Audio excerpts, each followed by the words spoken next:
All right, and welcome. This is Nuke Marie presenting Let's Learn Japanese, course series for the self-study of Japanese from basics and beginnings up to intermediate and hopefully advanced. And if you like this video, remember to like and subscribe. Since it's going to be a long video, like they always are. But yeah, if you enjoyed what I've been doing for the Let's Learn Japanese project, you can become a member and support the project through the Patreon, so links given down below. Also, if you'd like to hire me for tutoring services, usually for technical assistance, not really teaching Japanese, but teaching how to learn Japanese through the resources.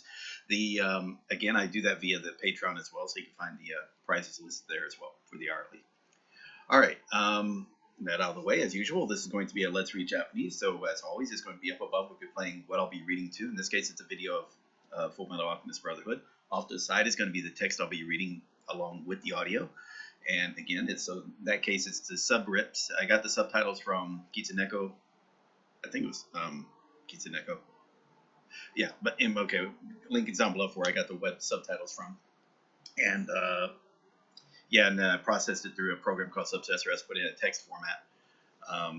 So yeah, so I read along there. Basically, it's like reading a book, but I read along, and then if I come across something I don't know, pause real quick and look it up. Usually it's a word, sometimes it's a phrase, and sometimes it's, hey, I'm seeing a kanji, it looks interesting. Just want to look at it a little bit further. Okay, so nothing complicated there. If you look at the numbers of what I've been doing this, it's around about over 200. So now I'm going to hit the 200 mark. I'm probably going to the 300 mark. So usually they're around 2 hours. Of that time, maybe the reading time is about half that. Since I add a lot of talking, like talking in the beginning, and then there's stuff at the end, sometimes in the middle. And then in between, during the actual episodes, might pause and comment on something for whatever reason. I've been doing a lot with Fullmetal Alchemist just because of the military related stuff that comes to mind when I start watching it. Now that's not to say, so that's saying like right now my reading time, at least as far as on YouTube as live streams, is in the hundreds of hours, and I have been doing reading off of YouTube, so that also includes there. There's that, and technically the way I watch Japanese TV. Normally it's with Japanese subtitles, so I'm more reading it than I'm listening. So I've probably gotten like a lot of more time with reading under my belt than with listening. I'm trying to improve the listening.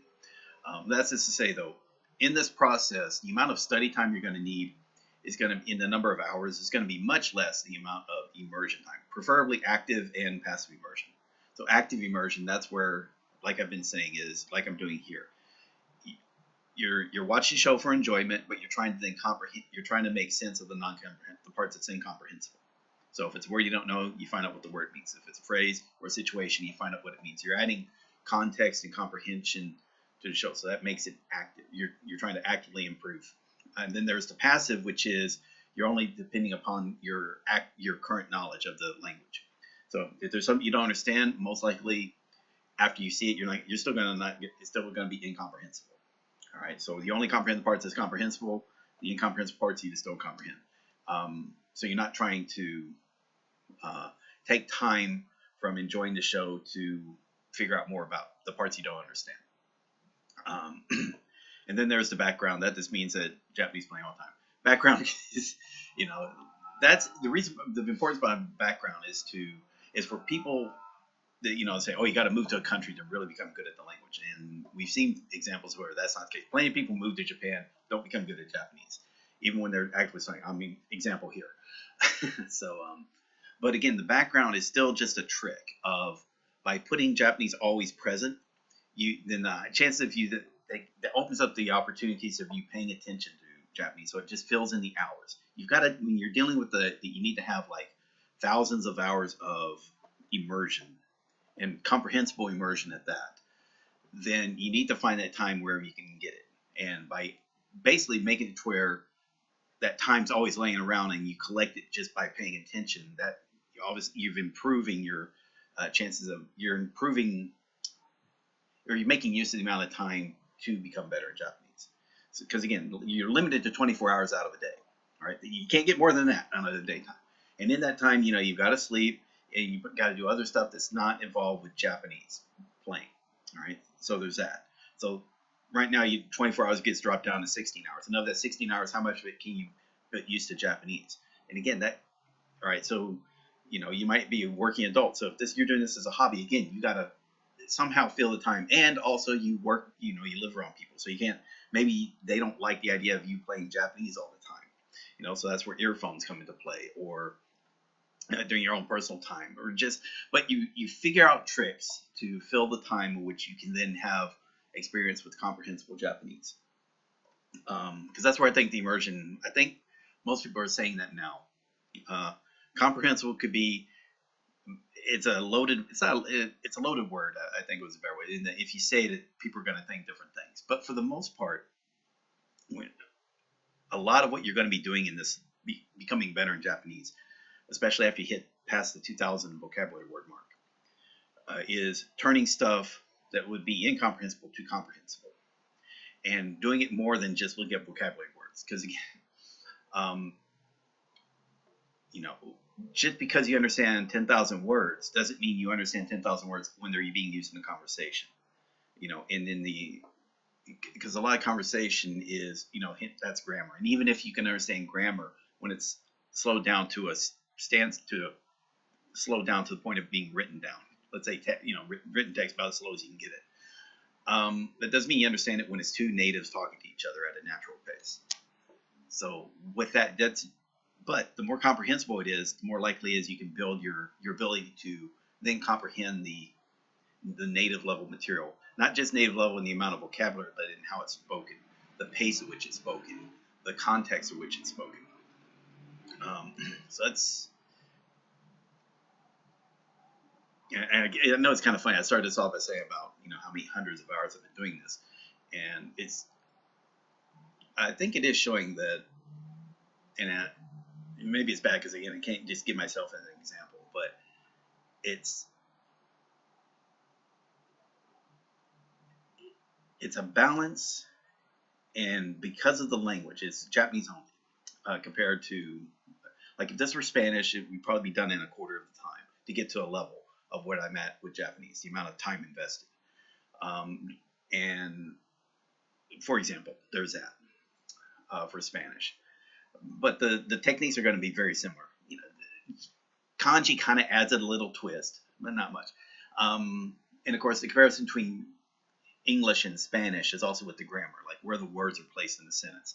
And again, you know, we always talk about the subject verb object, or subject object verb when they're talking about it in Japanese. Whereas in Japanese, it's really, you know, we learn it's like it's particle phrases connected in relative clause. Particle phrases, relative clauses, all connected at the end with the verb at the end. That's what it is. So it's not noun, it's not subject object verb. It's phrases connected with the verb. That's kind of like wraps the whole thing up in a package. And even that's kind of can be a little iffy. Similar with English, you know, we do noun verb object, but we've got a lot of prepositional phrases that again bring life to the sentence, make it more complicated to follow along with the story, you know.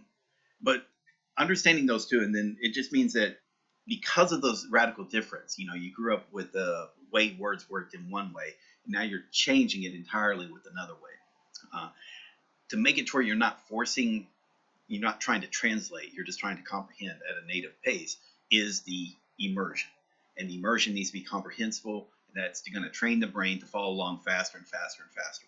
Where, and I've experienced that. I've listened to slow audiobooks, and they were so fucking slow. I actually went and compressed the time down to speed the damn book up, type thing. So it's a good thing. Now, I'm pretty sure, though, when I first started, or early on, that slow book would have seemed like too fast. They would have been speaking too fast.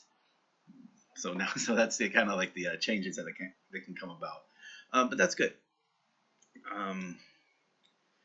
Kind of where I'm talking about sorry about turning this into a blog as I usually do. I keep saying sorry and I keep doing it. But it's, I think I can say is that, again, you just gotta immersion. Now, it's not the immersion is key. It's like all you need is immersion. It's got to be comprehensible. How do you make it comprehensible? You got to look shit up. That's study. So the active immersion, what I'm saying, it is study. So that's why when I said if you want to split times of study time with split study time with active immersion time. If you're saying you're giving up study time to just sit down and watch an anime show, that's a bad choice. All right, but if you're sitting down to watch an anime show and look up the words you don't know, that's a good choice. That's a good trade-off. All right, let's say, because again, when you first start off in this whole process, if you can say, hey, I can dedicate 2 hours a day or 1 hour a day or 4 hours a day, whatever time you think you can actively dedicate to studying. Once you pass that 2,000 word mark with about a 1,000 or so kanji, once you're past that, what looks like a very good tipping point where you can now get a lot of enjoyment from reading and listening to native material. All right, that's when you can make the split of, all right, you're not going to add in additional time because that's study time. So let's call it all study time. So if you got the 2 hours, if you could have added 2 hours, you should have been using those 2 hours. I'll put it that way. All right, so use that time. You're trying to get through that hump quite quick. All right, so but at that point, hey, cut the study time in half. Half of it's going to be studying. Now the half of it's studying time, the other is active immersion time. All right, but all of it's studying. Just one of it's studying structured material, the other is basically you're studying native material, if that makes sense. All right, and then go forward with that. And all the other extra time, the passive immersion, the background immersion, that's just what you can fill in. All right, some people can find the time, other people don't. But yeah, if you've got an hour a day, get to your 2,000 words, 1,000, 2,500 words, 1,000 kanji, then do a half hour of active immersion, half hour of study. All right, if you got 2 hours and it's an hour, just keep it as simple as that. Once you get to maybe a point beyond where I'm at, so maybe that in one, then maybe the studying of structured material becomes not as important, and that's where Morphman comes into play. Where okay, let's study words from stuff that you've been immersing in. So you're turning the native material into study material, and that can be fun. So you've got choices, and I think though that's probably better to do it after the N3 level, or when you got another couple thousand, when you get to about 4,000 words. All right, because past that point, the structured stuff can become dry, because usually the structured stuff may be focusing on grammar that's in certain specific forms, like in newspapers, which you might not care about, or in newsprint, which you might not care about, depending on your. So maybe you want to draw it from material that you do care about, because then now you're passionate about it, you're going to want to study it. So it's. And I'm not gonna say it's definitely do this or whatnot. It's my strong recommendation from what I've seen from a few other people. Because a few people, they think, oh my God, if you study structured material, that's so boring, you're never gonna get good. When it's like, well, okay, I agree with you. That doesn't mean like you need to avoid it altogether. It just means so there's a point you need to leave it. But it's not at the beginning. Somewhere at the beginning of the intermediate phase, if not middle of the intermediate phase. And it's the reason why I'm saying around about 2,000 words. That's when things need to start shifting, and then maybe at 4,000 words, do another shift. When you get to about 6,000 words, maybe consider another shift in how you're approaching stuff. But the big thing is, there's a way to track your vocabulary, thanks to Anki, and know like, okay, hey, I'm getting to a point where maybe I need to reevaluate how I'm approaching it, and then maybe discuss with people who are at a very similar level. All right, just a suggestion. Okay, let's where are we at right now? Okay, so we're at 14 minutes. Wow, I was talking a lot longer than I planned.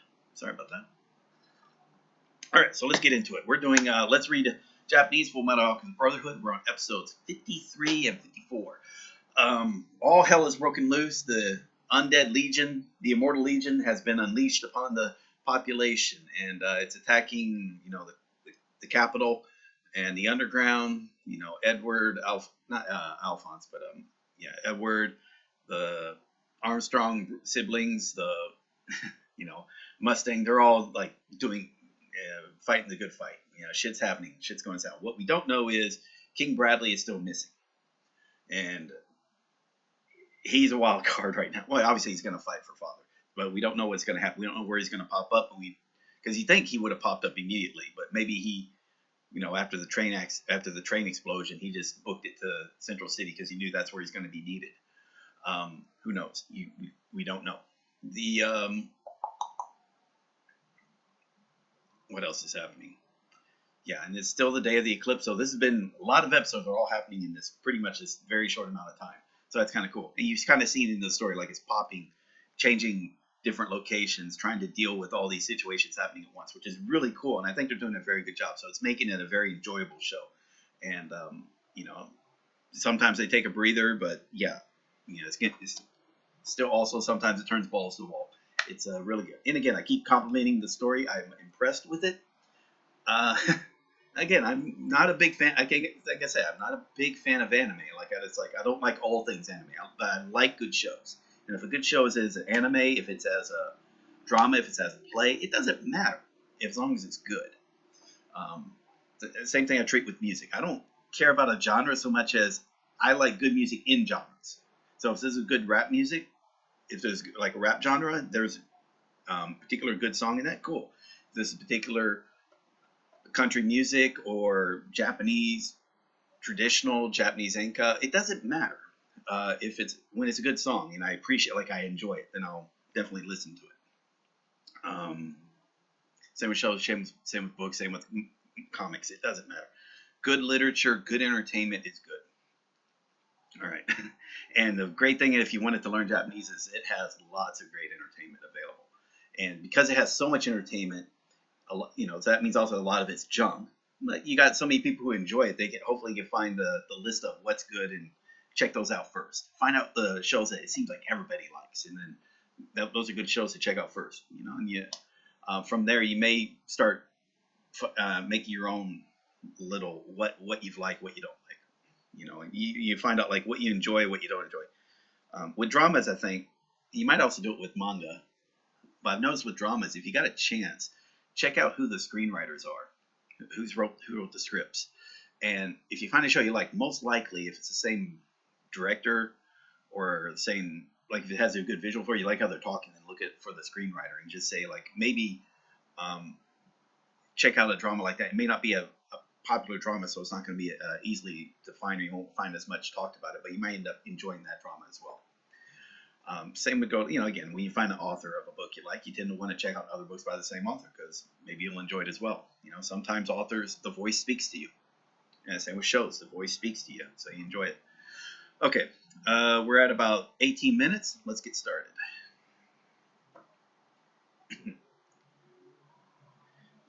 Must drive people crazy. They come up to this live stream just to watch the anime stuff, and then my dumbass is speaking for 20 minutes.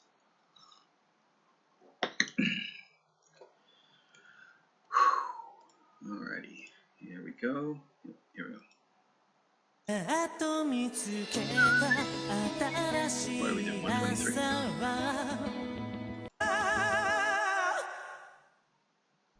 一体どうなってるんだ。何が起きたんだろう。知らないわよ。マスタング大佐が何かやらかしたって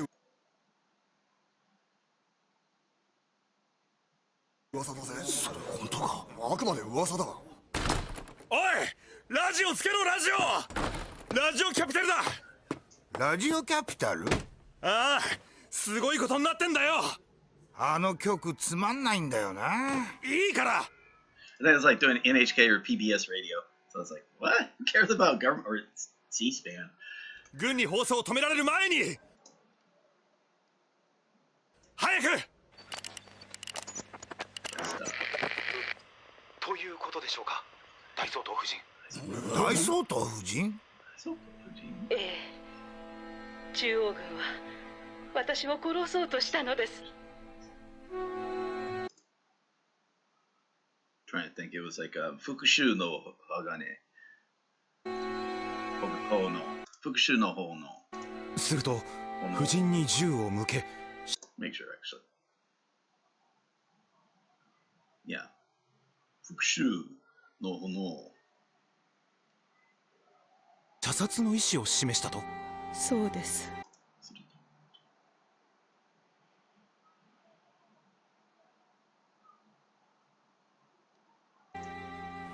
マスタング大佐の部下ともども撃ち殺してよしと言われま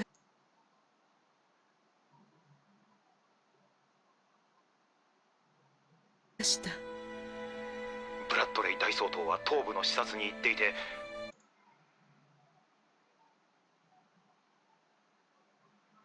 今はセントラルには不在とのことですが、ええ。では閣下のいない時を見計らって中枢の誰かがクーデターを。見払って。そんな。見計らって。うん。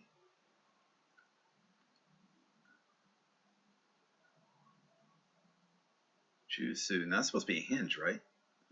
中心なる重要なところ。うん、central. 中枢。Yeah, center. 中枢。Look at that kanji real quick. That's a hinge, right? Yeah, it's a hinge. それはわかりません。この夫人って本物か？声聞いたことあるぜ。本物だよ。この状況下、ご子息がセントラルを離れて。状況下。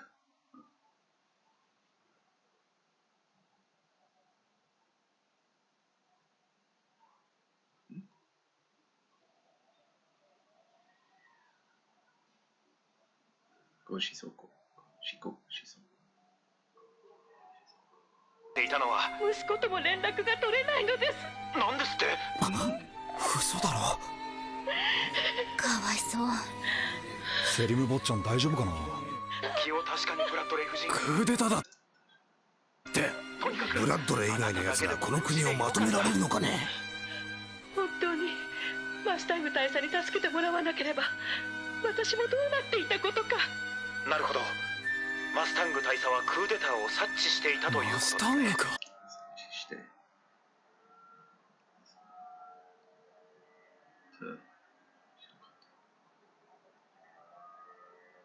To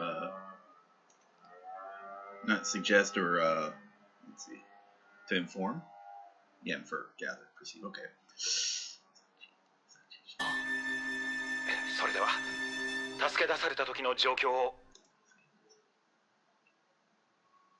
詳しくお話願えますか？はい。セリムがホムンクルスだってこと銃を向けらまれてだ夫人に教えてないの？目を閉じ言えませんよ。ました。大総統が行方不明だってことも知らないんですから。全てが終わったと思いました。ですが夫人にはまだお伝えしていなかったのですが、実は昨日東で大総統の乗った列車が何者かに爆破されました。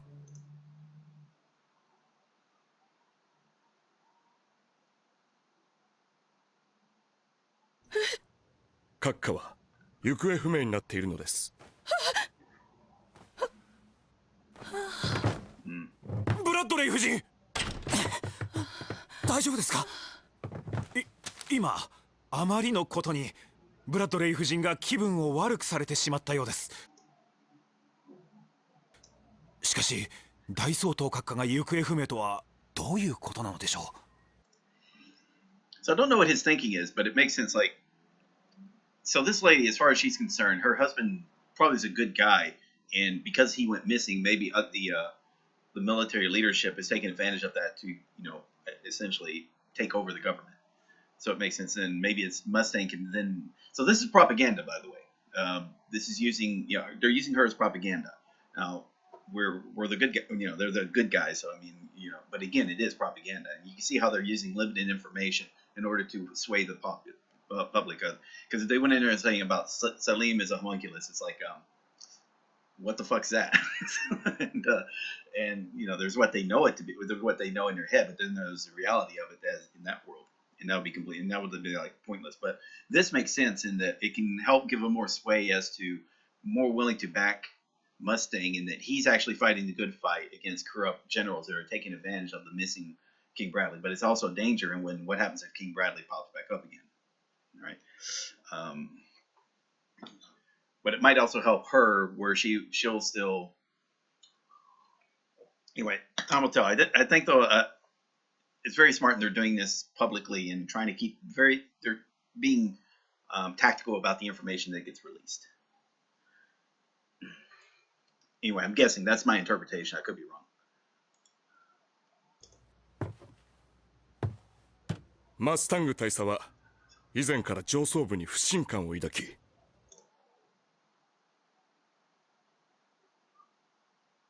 sense of faith, no sense, lack of faith.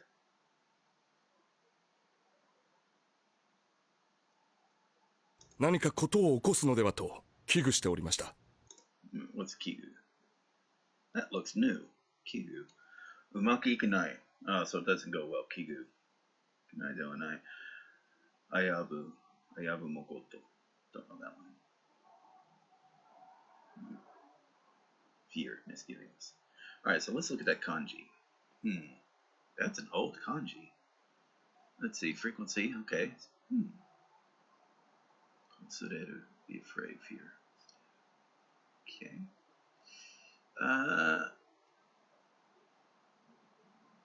Okay, I can see that.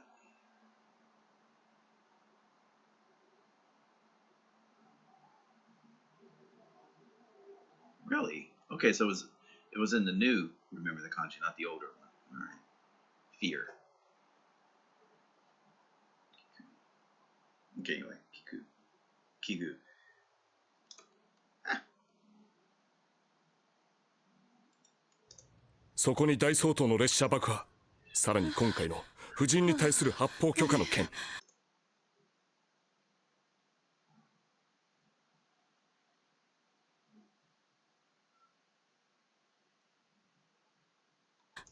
これではっきりしました。上層部に閣下を排除しようとする一派がいると。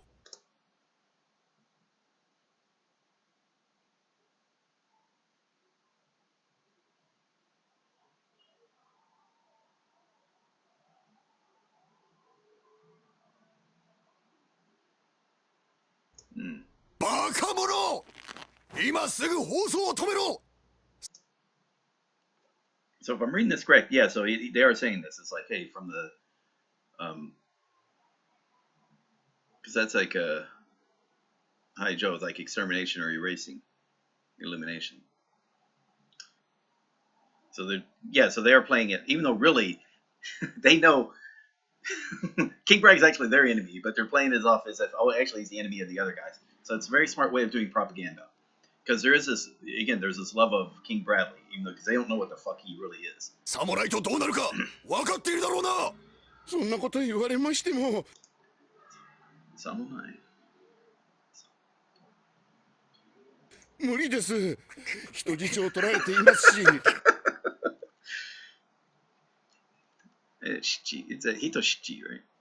Yeah, Hitojichi.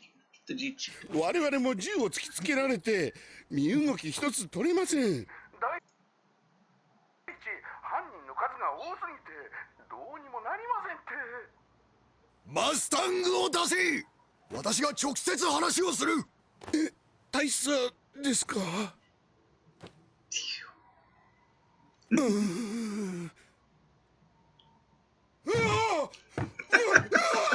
いで！許してお願いします。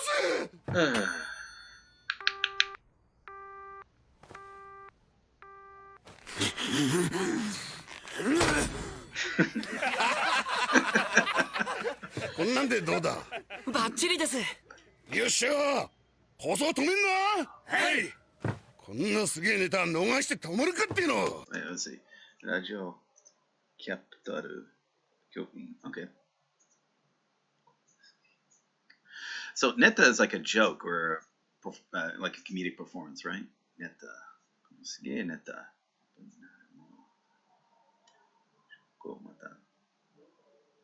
Yeah, joke material. Johina.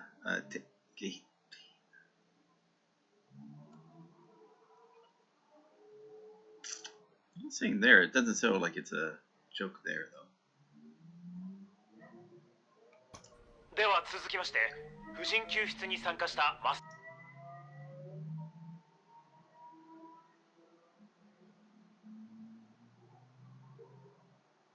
タング大佐の部下の方からのメッセージ。大佐がクーデターを図ったわけじゃないのか。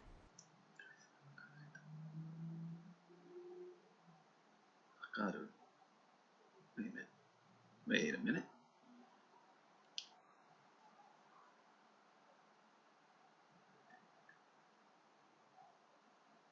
So it's a planning, okay. Where?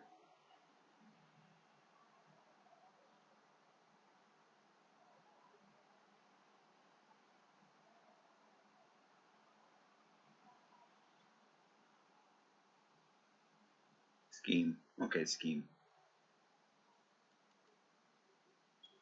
Yeah, because like it was saying like right there, like yeah, you know, geez, yeah, so basically a scheme or a plan. Okay. Sorry about that. マスタング大佐に賛同する我々は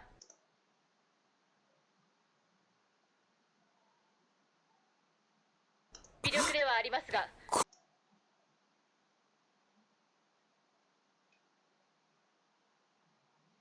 大総統閣下の意志を継ぎ Rosa, right? 正義の名のもと卑劣な輩に全力で立ち向かう覚悟であります So that's fear, right? Hiretsu? Meme base, okay.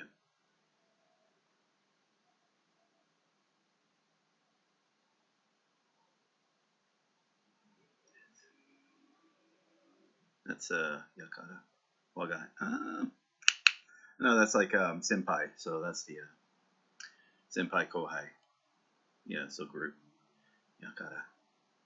It's an Yakara. あ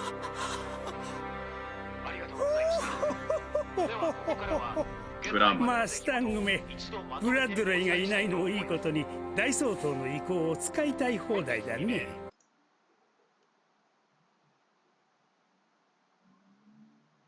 Cool. Fear. I mean, that's like like fear brought to light. Let's see. She. Power. Authority. しかも正義などと国民が食いついてくれるといいけどね。手慣れたもんだな。手慣れた？正義なんて曖昧で浮ついた言葉。There's 曖昧 like vague. 曖昧。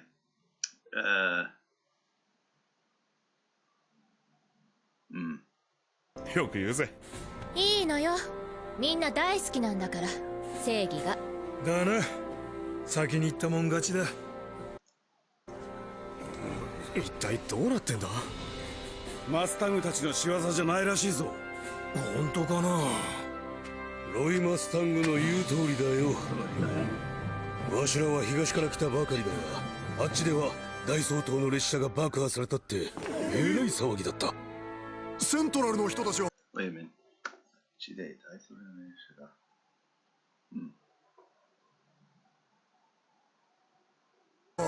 まだこのことを知らないのかい国のトップが行方不明なのに市民には何の情報も出さないなんて So there, yeah. And by the way, good example of propaganda. You know, like that's the reason also why it's a big thing to make sure if a leader's like you hear about world leader being sick or something, they want to show it on video or camera. That like give the country proof. Oh no, there still is a leader. Because then people hate the sense of like sense of unknown. Like they even if like this information is obviously fake. You know, again, you see how it can be turned to propaganda. You know, I think they did it with. I think North Korea with Kim Jong-un, they do that quite a bit about it. They play like, is he really alive or sick or something going on? Is someone else actually taking his place? Where are we at here? 7-Eleven? Okay. Whoa. That's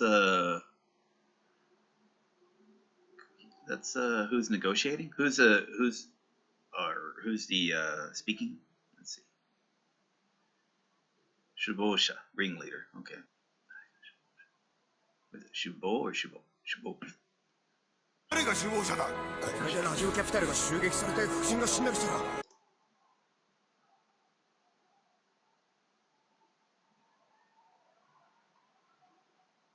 間違いなく上層部が黒だろセリムはどうしたセリムは人質に取られたんだわ殺さ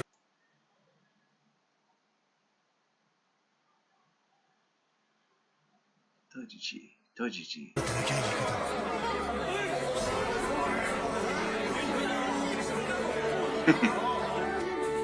何をやってるんだ死みたいはシュビライシュビ敵が予想外に大量の武器を所持していたらしく、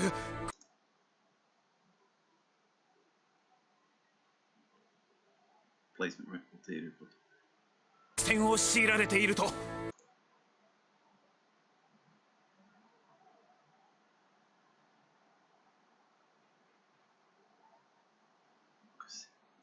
武器だって持ち運べるものなどたかが知れとるだろう。守備隊から通信です。どうぞ。連絡が遅い。そっちはどうなっている。どうぞ。ブリックスのやつらあんなもの。おい大丈夫でしょうか。ここが落とされるなんてことはないでしょうね。当たり前だ。タフバカバカしい。戦車でも持ってこない限りここは。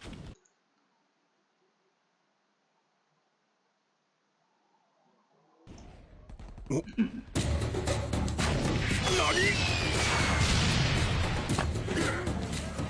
手を貸した方がいいかね、鋼の。大佐。何やら新しい仲間も増えているようだが。スカー。しかし懐かしい場所だな、注意。君の泣き顔が思い出される。またああいう素直な涙を見たいものだ。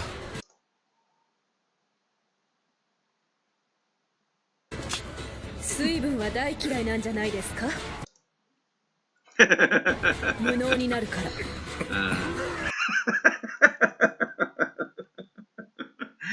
Yeah, his one weakness, being drenched in water. 無駄話は後でしろ。戦え。貴様が命令するな。了解。この白いのを倒せばいいのね。無理だ、チェイ。こいつらは銃弾じゃ倒せない。またそんなのばっかり。ホムンクルス。いや、自己修復をしていない。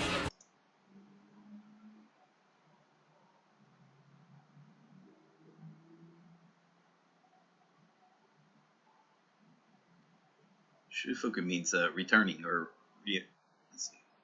損した。いや、自己修復をしている。だが死なない。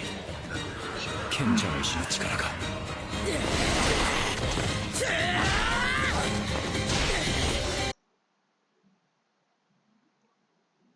Okay, that makes. I thought they were recovering. I thought they were like fixing it. So I guess the injuries don't heal. Okay, but they're able to just basically, no matter what the injuries are, they're just going to keep on coming. Okay, got it. All right.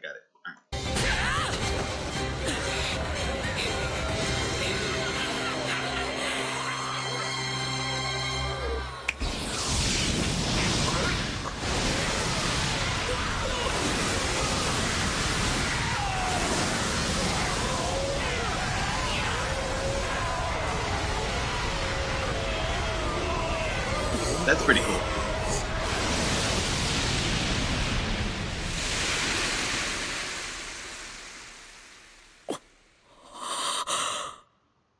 これは敵だ、鋼の。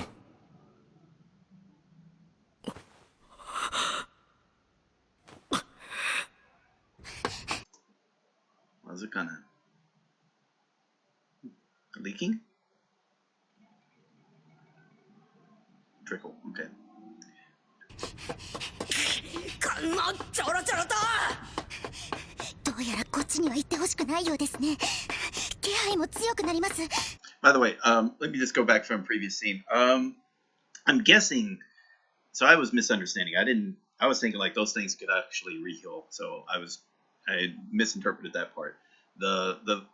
That does change things. So they are like undying. So they can't be killed, but they can be immobilized. So it's okay. That's a little bit makes them less dangerous. Cool. The other thing then is he was probably thinking, since these things have the souls trapped inside them, maybe it's he didn't want to kill them anyway or destroy them anyway. He wanted to get something left up, so maybe hopefully something can happen with those souls, like being released or whatever the hell happens when they're used up. Instead of using them up as energy, which is what would be happening, what's happening there, somehow release them, whatever happens to the souls. I don't think that's been established, but there is a souls, so the memories or whatever can be placed and can be trapped in, like Alphonse did. So I don't know if that was his thinking. Like, was he angry at what the Flame Alchemist did or not? I don't know. So I think it was a little angry. Because again, it basically was still killing them, even though they couldn't be killed. He did end up killing them, but. やはり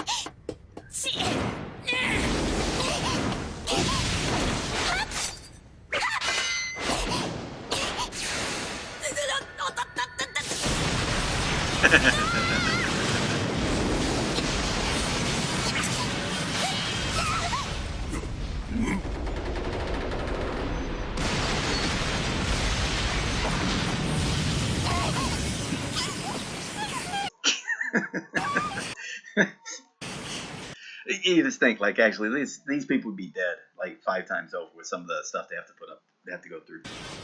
Mega! Mega! ヘンリーお前らバカ者なぜ国へ帰らなかったでもだってもういい泣くな泣くなごめんなさいスカーさんたく人間のそういうの虫図が走るんだよね。虫図 I think it's like 虫が走る。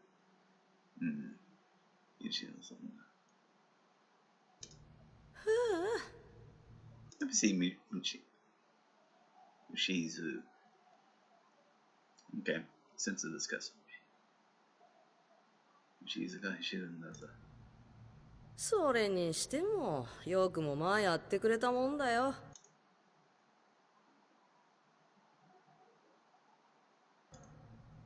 鋼の錬金術師に炎の錬金術師、それにスカー、北でお世話になったクソキメラどもも一緒か。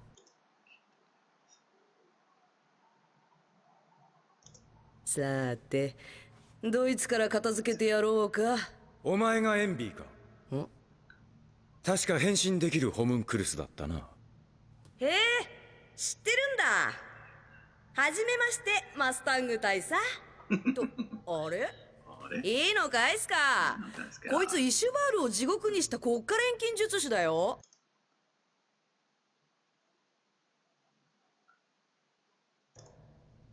そうだな。そうだな。は？なれ合い？なれ合い？ああ、なれ合い。つまんないな。もっとドロドロしたもの見せてよ。ドロドロして。Let's see. ドロドロして。ドロゴ。OK。ドロンコ。ドロ。あんたらゴミ虫がギャンギャンわめいてるのが面白いのにさ。ゴミ虫。いや、わめい。Let's see. わめいる。OK。わめく。減減わめい。貴様のゲスな趣味に付き合っている暇はない。ゲスな趣味。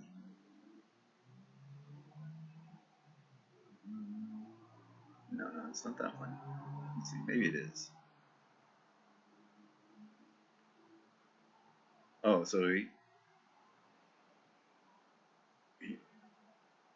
he likes explaining stuff. Let's see. See if Gesu says.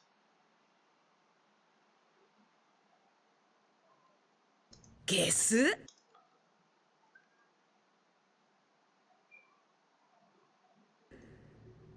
じゃあ聞くけどさ、あんたら人間だって人の不幸とか愚か者が踊るのを見てるのが大好きなんじゃない？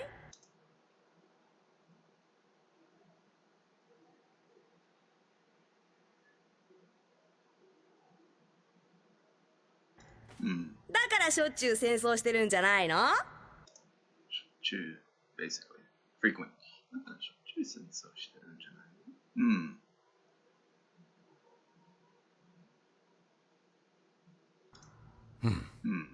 確かに愚か者が踊り狂っているのを見るのは愉快だ。Crazy dance, right? Yeah. 踊り狂って。愚か者が踊り狂って。愉快、right? 愉快。特にホムンクルスとかいう愚か者が踊り狂う様を見るのは最高だ。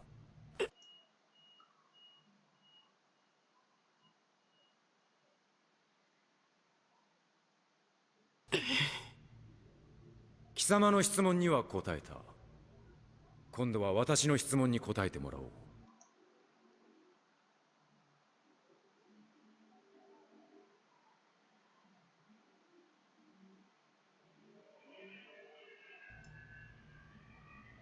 マース・ヒューズを殺したのは誰だ？答えろ、ホムンクルス。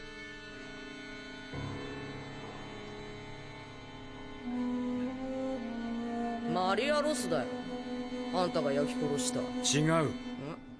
彼女ではなかった。じゃあ無実の女生きたまま焼き殺したんだあんた。Unreal? Not real? Mujitsu? Jiju?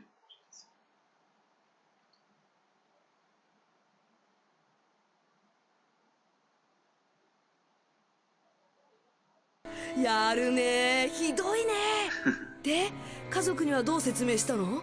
泣いて謝った？それとも怒られるのが嫌で黙ってた？ベラベラとうるさいぞバカ。ベラベラ。使えない。うん。Yappering, right? Yeah, chattering. 貴様らホムンクルスにこの質問をするのもいい加減飽きてきた。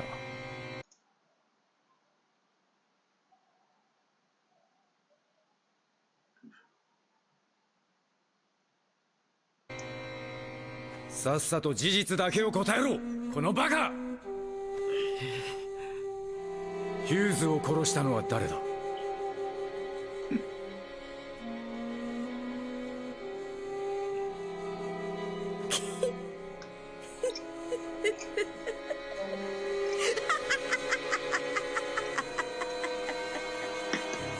おめでとうマスタング大佐。やっとたどり着いたってわけだ。たどり着いた。たどり着いたって。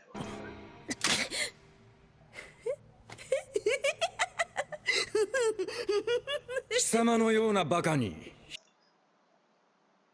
ヒューズがやられるとは思えん。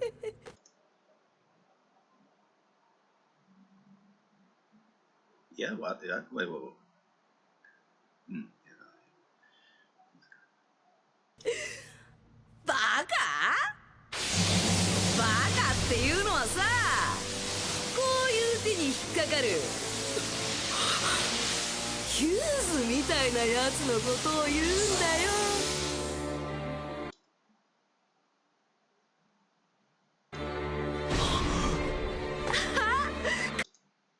That's supposed to be the wife? 顔色が変わった。いいね、その表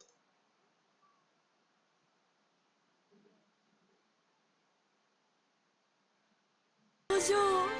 ヒューズを殺した時も最高だった。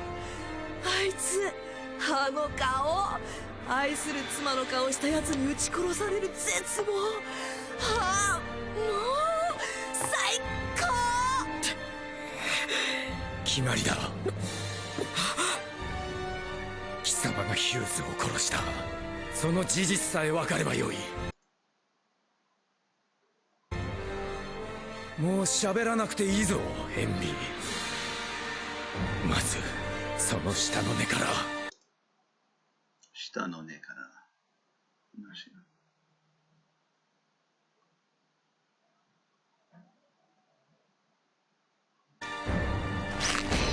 焼き尽くしてやろう。Fullmetal Alchemist. Fullmetal Alchemist. It'd be kind of interesting if he destroys Envy in the same place he destroyed Lust. That'd be.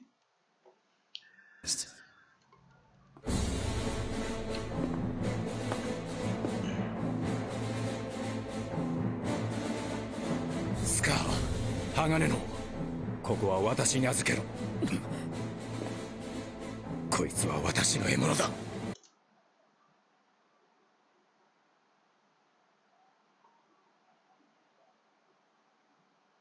Oh, this is my prey. Okay. 獲物。私の獲物だ。わかった。じゃあここは任せて俺たちは先に。誰が通っていいって言ったんだよ。誰が通っていい？お前らには北でのお礼をたっぷりしな。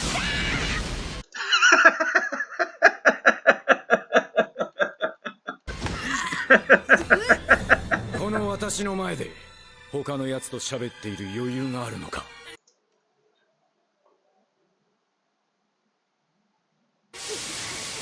ベラベラと回転のいいその下にはよほどの油が乗っていると見える。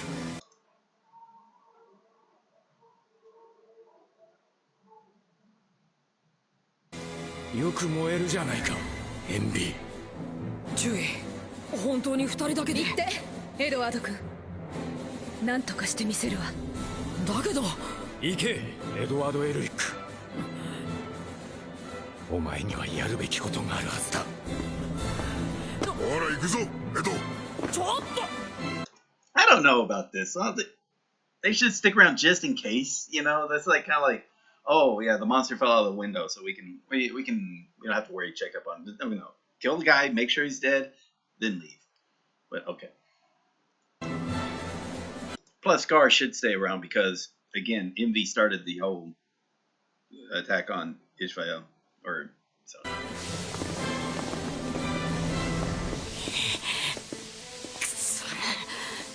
大佐なら大丈夫だ。ホモンクルスなんぞ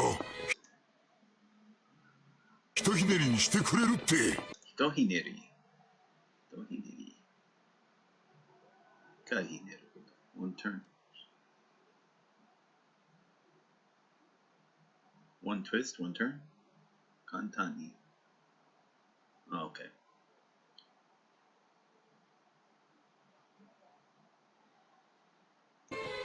そういう問題じゃねえんだよ。え？何のこった？そう、ずっとヒューズの仇を追ってたんだ。美しい友情だね。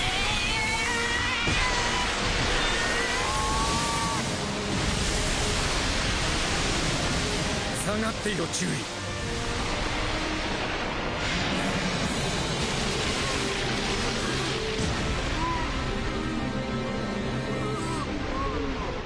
その美しい友情に敬意を表して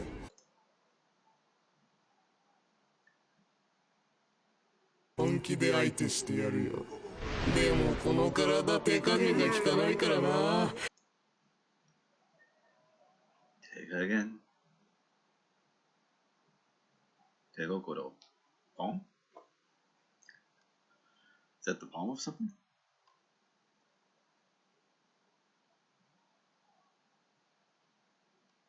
Skill. Mm.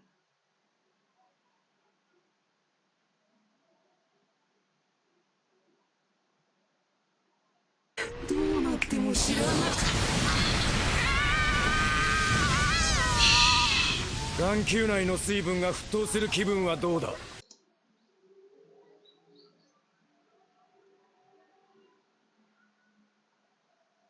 沸騰する。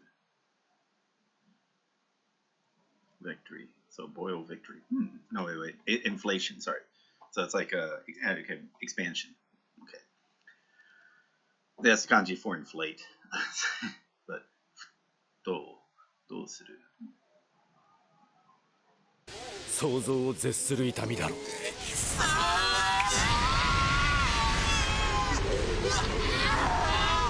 わざわざ的を大きくしてくれるとは。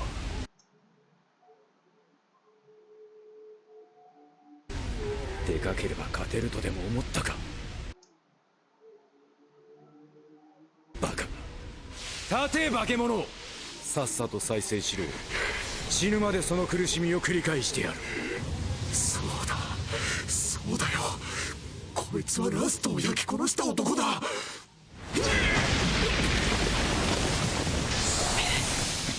Smart. 待て。大佐。注意はここで待っていろ。あれは私一人で片付ける。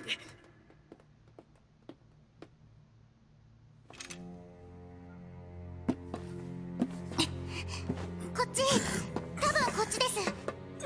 気色悪いな。Where are we at? 1840?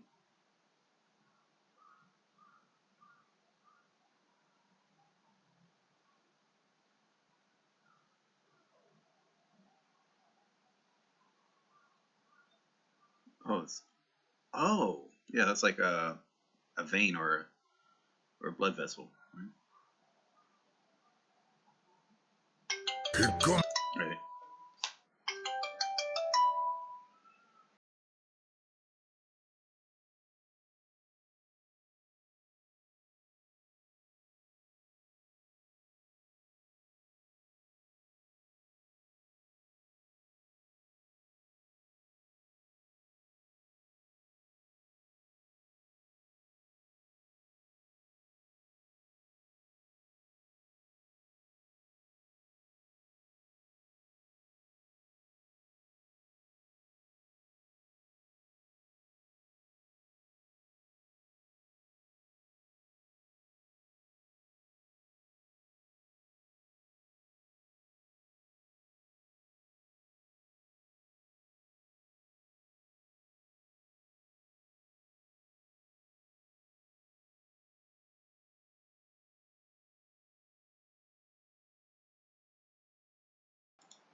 Alright, sorry about that. Alright, here we are. Okay, so that's the first thing they were talking about. Like, it's a... Oh, wow, that would be kind of weird. Like, if the whole country turns into a homunculus. Like, he turns the whole country into his body. That's what he's planning on. That would be so creepy. Cool, but creepy. みたいだ。なんかさっきから胸焼けみたいな嫌な感じがするんだが。なんかさ。やけ。胸焼け。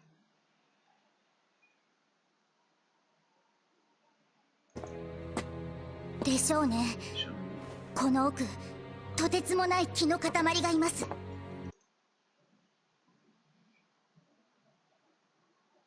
木の塊？ Let's see if that's like spiritual clumps or spiritual energies. Clumps, yeah. Katamaris. Maybe he's thinking about the Philosopher's Stones. ものすごい数の人がうごめいている感じ。うごめいてる。と言ったらわかりますか？なんかわからんが、気色悪い感じってのはわかる。気色悪い。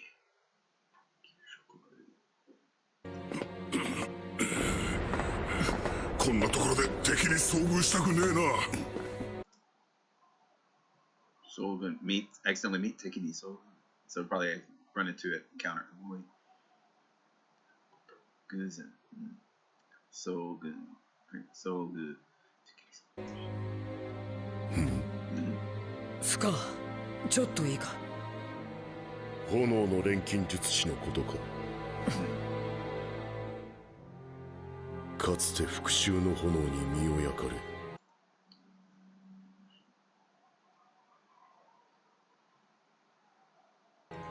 自分を見失った俺にはよくわかる。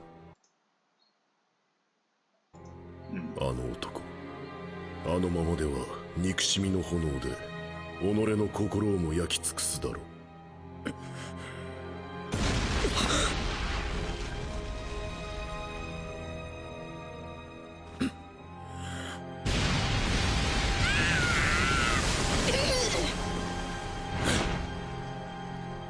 ここだ、エンビー。くそ出てこなければさらに大爆発をぶちかますぞ。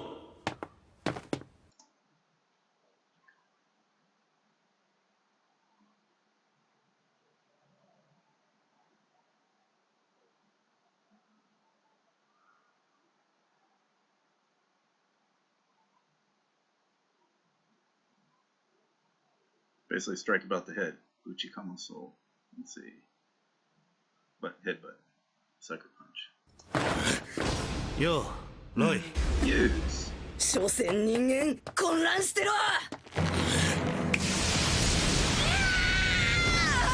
シーユ、何のためらいもなく焼くのか。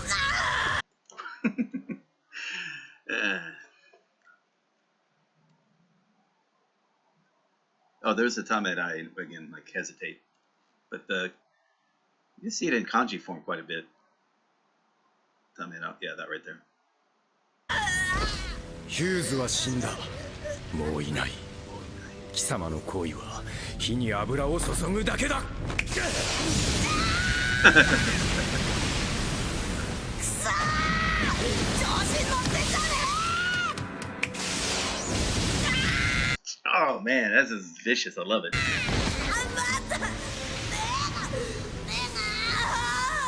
愚かしい。大火力は自分のそばでは使わないと思ったか。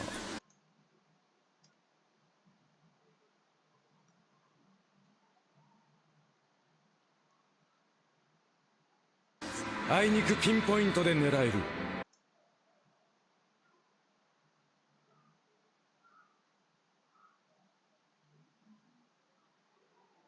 私の技を見くびるな。見くびる。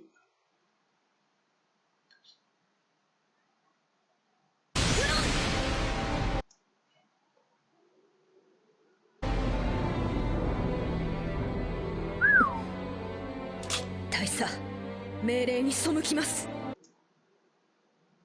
背きます。Oh, I'm gonna disobey your order. Go against, yeah. 背きます。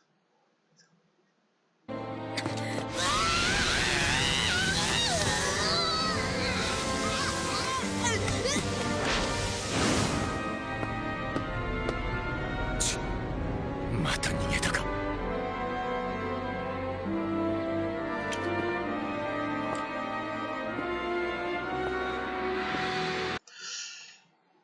So I think knowing Mustang, what he wanted to do is make sure if no one else was there so that he wouldn't have to hesitate attacking anyone. That's all.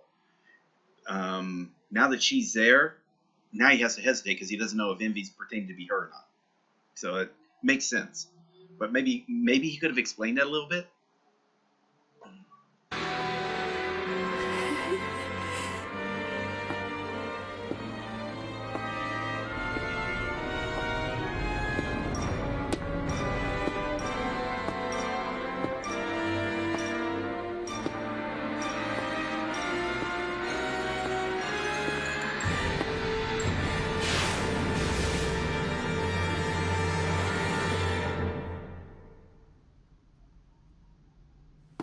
命令違反だぞ、注意。すみません。でも黙って待っているわけには。エンビーは。He's Mustang right now, isn't he? 見失った。ここはまるで迷路だ。私のそばを離れるなよ、注意。来たからには手伝ってもらう。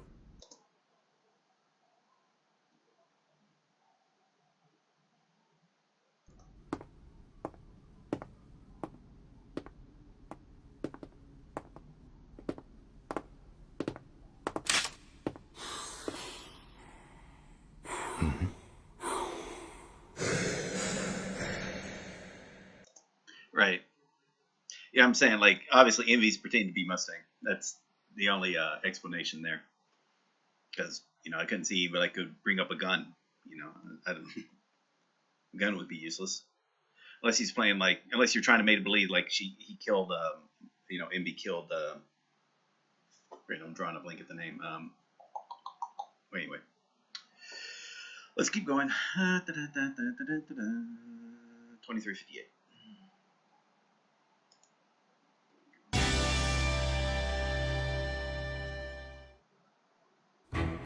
生まれた瞬間から長い歳月を経て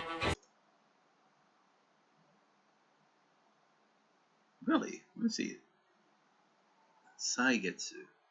So that's another form of time.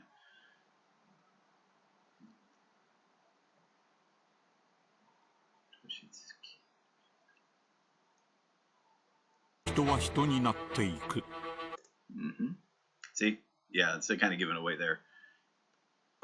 積み重ねられたものはやがて堅牢な自我として完成される。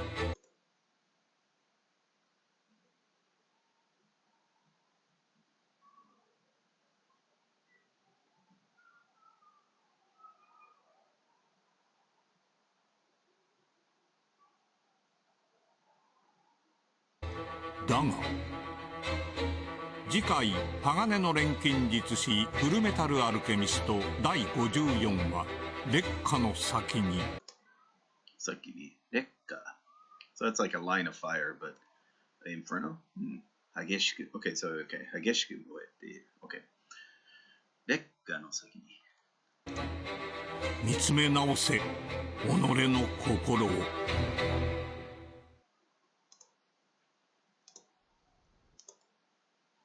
All right, cool. Give me a second. I'm going to take one quick break. Let me think.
Okay, let's get started.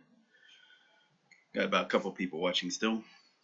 All right, so that last one took about, I want to say 45 minutes. I wasn't doing too well. Yeah, that one's the last episode was a lot more difficult to follow along with, I'll admit. But yeah, it's good. At least they're playing it a little differently than what happened with Lust, so that's good.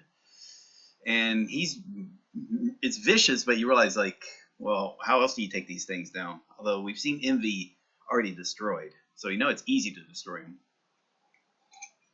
if you have the right alchemical symbol.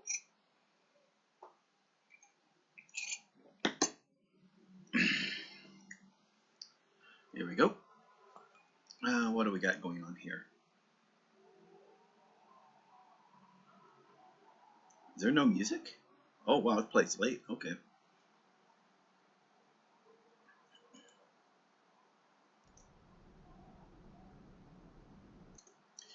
$1990年イスラエル乱暴内乱. So the ending, probably the end of the war, end of the uprising.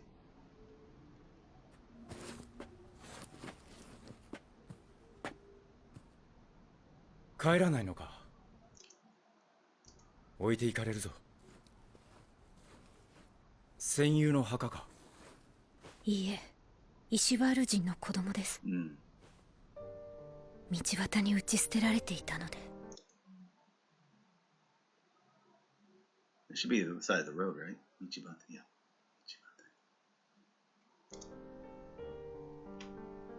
帰ろう。戦は終わった。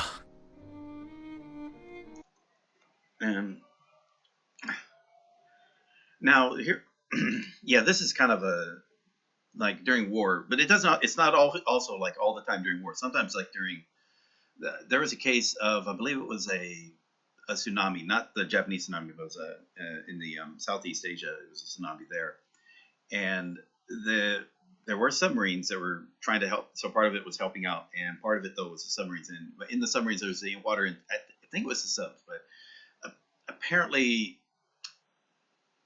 again, so when you get water maybe I should, I don't know, there was something like, not the wastewater. We have to get water from the sea, because again, you get water from outside the sea, you treat it with heat and whatnot to make the, again, to make the fresh water in the ship. That's the way you do it. You go through it. Usually, most ships have reverse osmosis, but one of it's a subs. But the thing is, though, it's got to come from the ocean, right? But since they're near this is during the tsunami, then a lot of stuff got swept out to sea. That included humans, the cadavers or whatnot. Again, the victims of the tsunami. So the ship was, when it's taking in water, of course, part of it is going to be, not only was it be some fish and whatnot, and it's supposed to be you take it in and then dump it up, but again, sometimes stuff got stuck, so you got to unclean it. But one guy was mentioned about how, again, it wasn't just a human body. One time was a baby, but he was like a kind of a new father, so I hit him harder than expected. So it's like they were trying to make sure of, do it as a volunteer work. It was still serious; it had to be done, but trying to make sure and like be willing to relieve people if necessary, because of like the stress. Because again, this is like, it was just an unusual circumstance that, and again, it's just an unfortunate thing that has happened. Yeah, but of course, like with wars, again, a war like that, and yeah, they're the army that was perpetrators of this uprising. They caused it, but though they didn't know it at the time, but yeah, I mean, that's what's going to happen when you involve a war like that, and again, civilians get involved. Again, children and older people, they can't just leave. Again, they're stuck in the middle of it, and they may become victims of the war, and they had no part of it. 私の中ではまだイシュバールの戦いは終わっていません。いえ、一生終わらないでしょう。あなたを信じ、父の研究を託したのは私。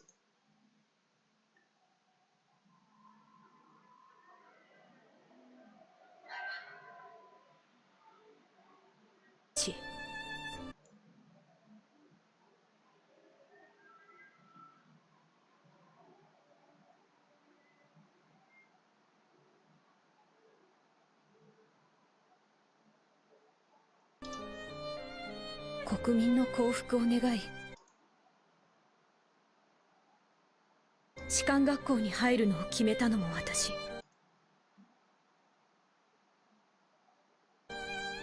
それが望まない結果になったとしても、事実から逃れることはできません。償い切ることなどできません。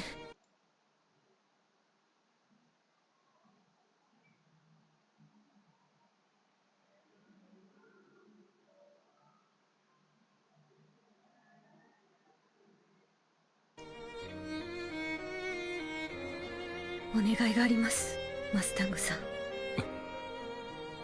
私の背中を焼いて潰してください。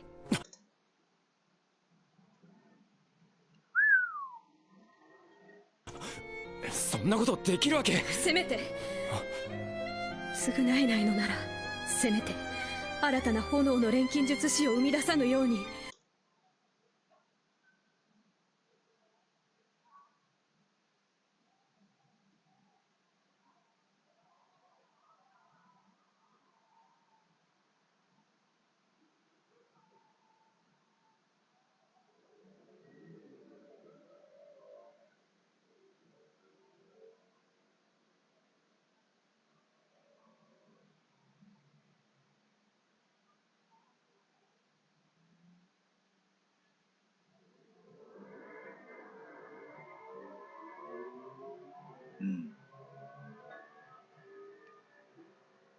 この背中の秘伝を破壊したいのです。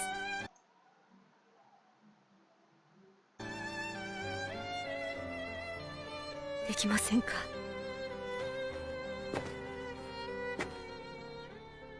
なら戒めを解いてください。 That's a commandment. Command. Imashime.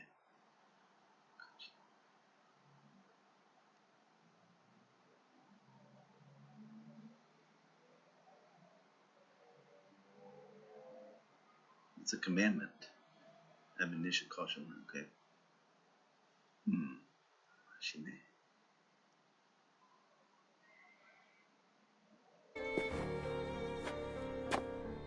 父が私に背負わせたものから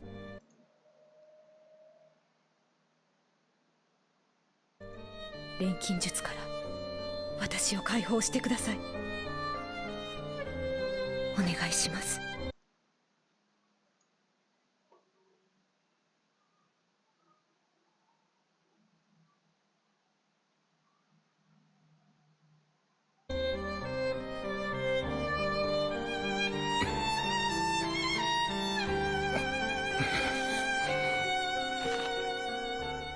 分かった。できるだけ跡が残らないように焼こう。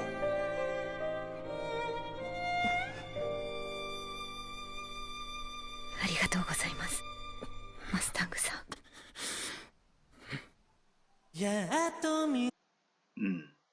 At least they're explaining the scars now. 409. A little early. 349.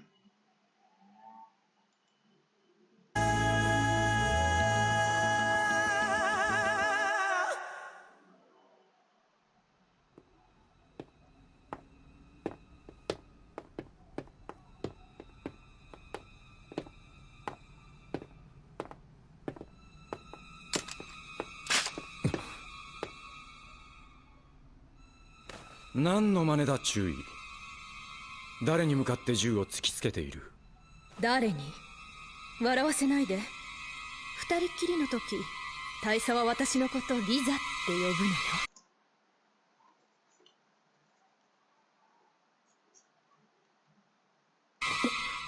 のよ。ち、あんたらそういう仲かよ。嘘よ。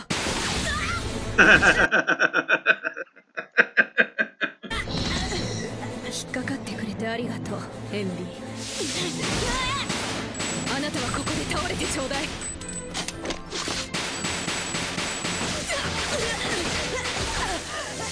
痛いな。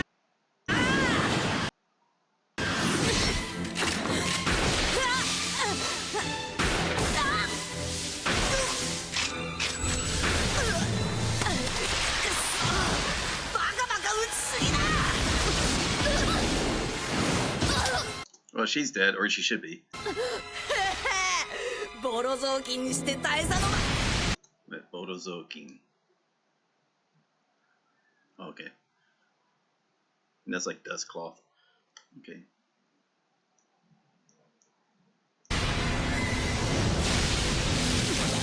大佐。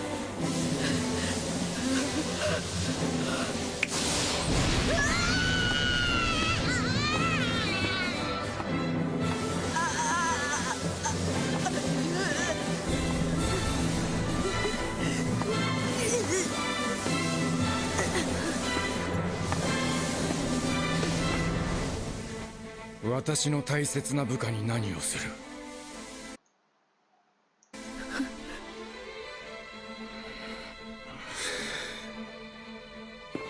無茶をするな、注意。私が片付けると言ったはずだぞ。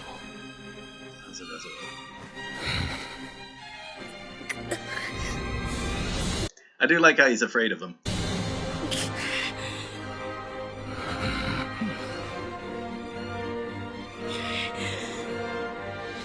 クソ人間が見下してんじゃん。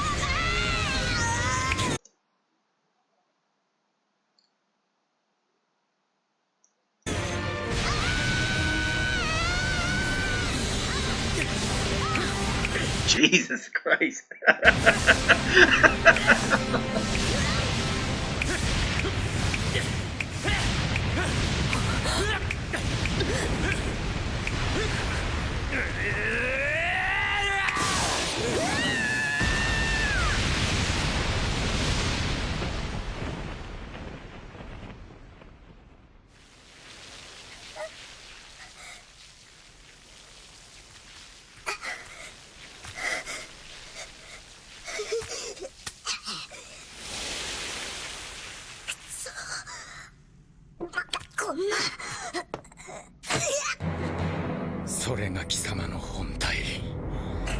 醜いな。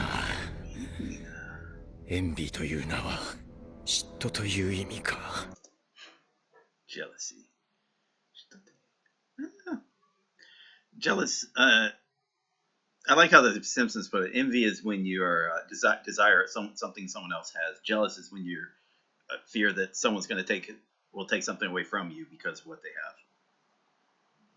So you're envious maybe of a person's home, but maybe another person you're jealous if you think they would take away like the love of your life.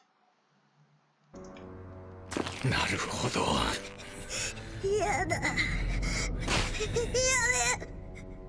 嫉妬とは醜いものだな。死にたくない。私の視界から消え失せろ。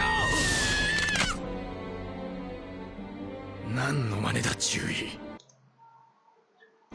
そこまでです、大佐。あとは私が片付けます。あと一撃で終わる。銃をどけろ。承服できません。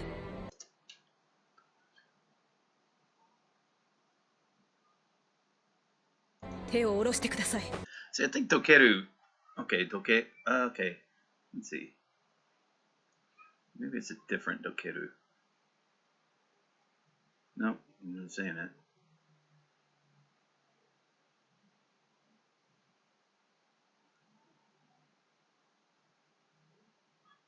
Okay. Move it out of the way. Okay. So.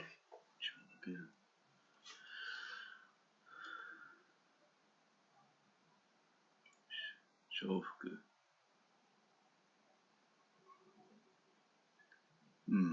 Shofuku. Okay, agree. ふざけんな！どけろと言っている！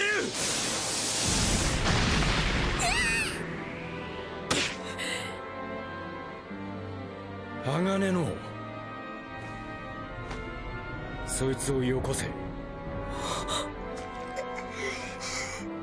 もう一度言う。そいつをよこせ。断る。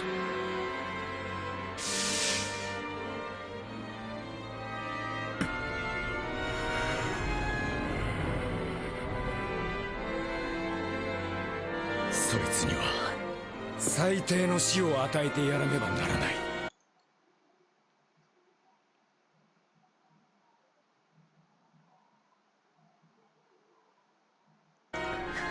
嫌だ。そいつをよこせ。さもないとその右手ごと焼くぞ。ちょっと。さもないと。そうだ。ガチで勝負してやるよ。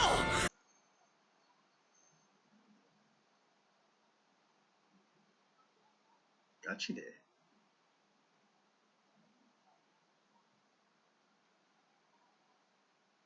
けどその前にてめえの面よく見やがれ。んな面でこの国のトップに立つつもりか。てめえが会社が目指してるのはそんなんじゃないだろ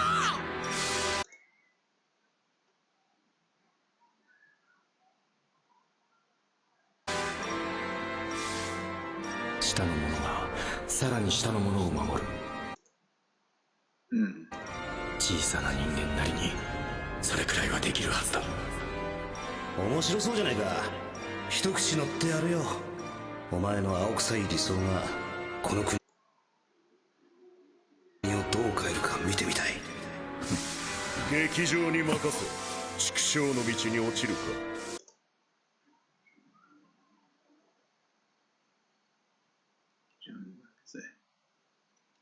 畜生。Worthless? Wait. Beast brute. Okay. Chikusho. それもいいだろう。復讐に生きるというのなら止めはせん。おい。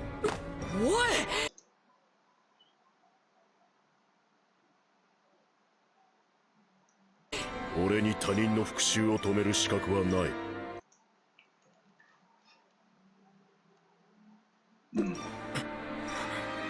ただ憎しみにとらわれた者が人の上に立ちどんな世界を作るのか。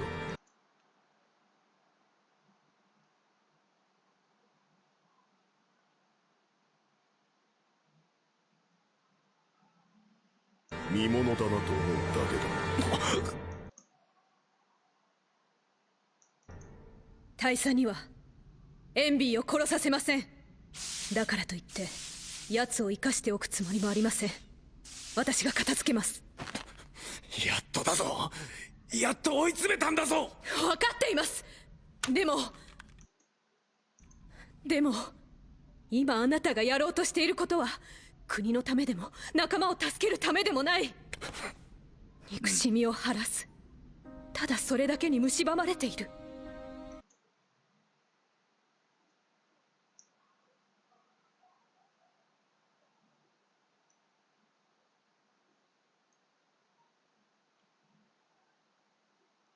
蝕まれて。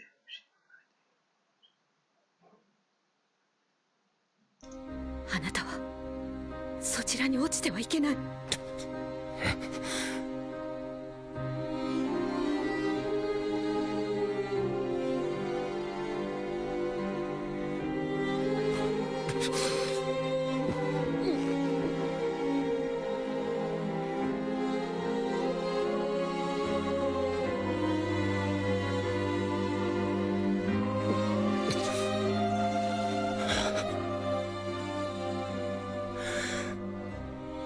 撃ちたければ撃てばいい。だが私を撃ち殺した後、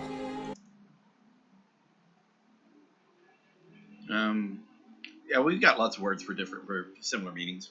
Yeah, that's why we have a thesaurus. 君はどうする？私一人のうのうと生きていく気はありません。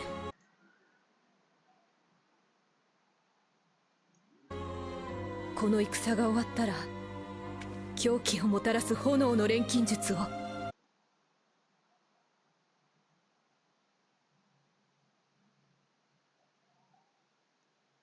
この体もろともこの世から消し去ります。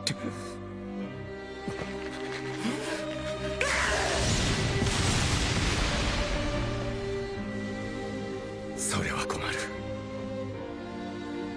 君を失うわけにはいかない。なんだろうな、この状況は。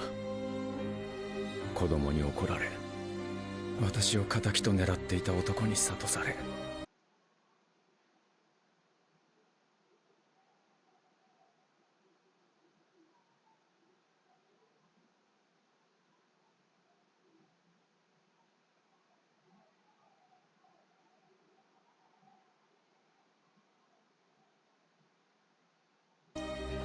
君にまた辛い思いをさせてしまった。私は大バカ者だ。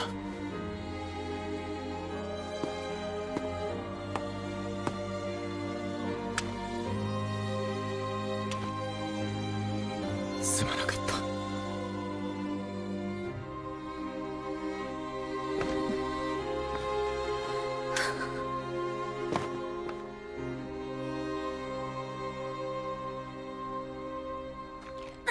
じゃないの？綺麗事並べてさ。人情ごっこかい？虫唾走る。あんたら人間はそんなにご大層なもんかよ。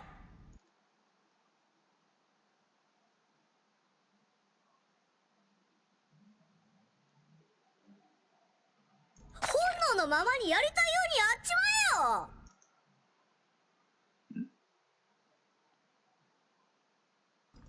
マスタング大佐、忘れてない？スカーはあんたの命を狙ってたんだよ。確かおちびさんの幼なじみの両親を殺したのもスカーだったよな。そうそう、あのイーストシティの女の子と犬のキメラ、あれを殺したのもスカーじゃなかったっけ？でもってスカー、お前もイシュバールであれだけ同胞を殺された憎しみはどこ行っちゃったのよ。そこの女なんて鷹の目とか呼ばれていい気になって。Okay.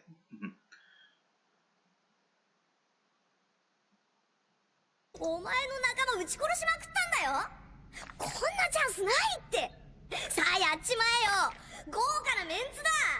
憎んで泣いて殺し殺され、のたう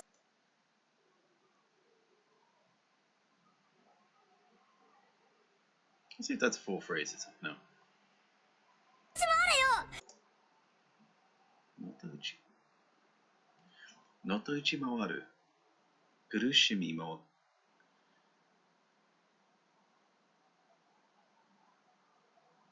のと打ち回れ。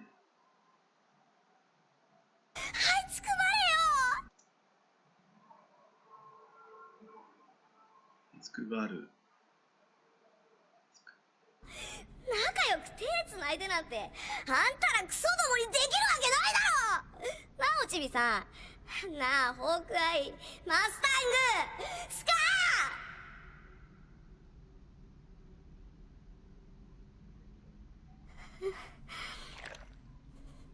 ー。なんでだ。なあ、なんでだ。なんでだ。なんで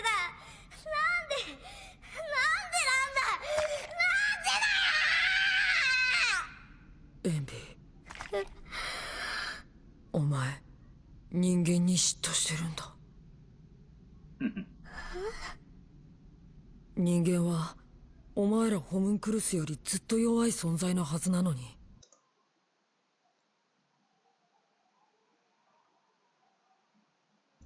叩かれてもへこたれても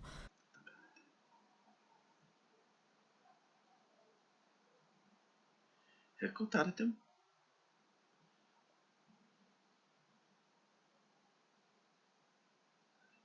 道を外れ倒れそうになっても何度でも立ち向かう。周りが立ち上がらせてくれる。お前はそんな人間が羨ましいんだ。章を切り捨てりゃ大は助かる。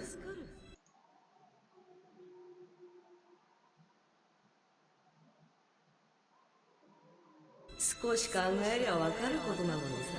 こうすれば打てないんだよね、人間は。もっともそれがあんたたち人間ってやつだ。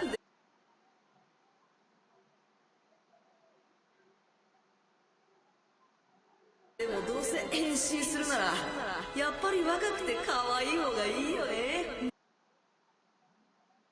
人間って本当愚かだよね。無駄なことに命かけちゃったりしてさ。やっぱり人間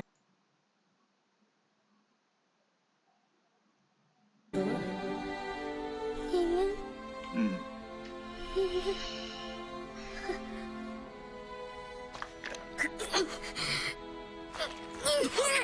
あ、こら逃げるな。ちょっと待てバカ、無理に抜けたら。待て、もう長くない。屈辱だよ、こんなボロ雑巾みたいになって。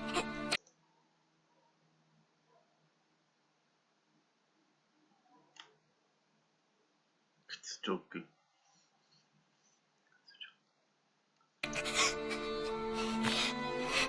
There's Boda Zokin again.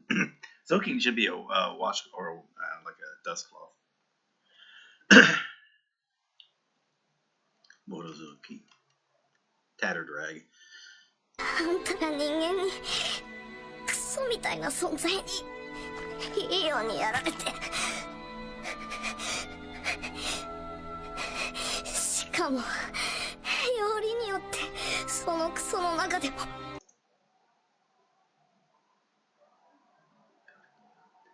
さらにクソみたいなこのガキに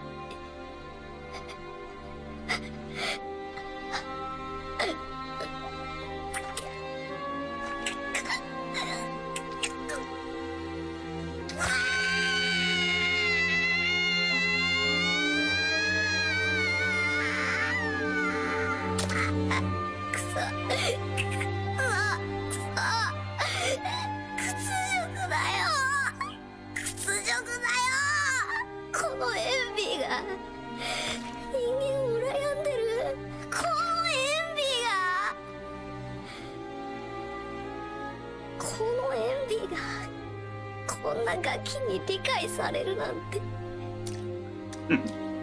屈辱の極みだよ。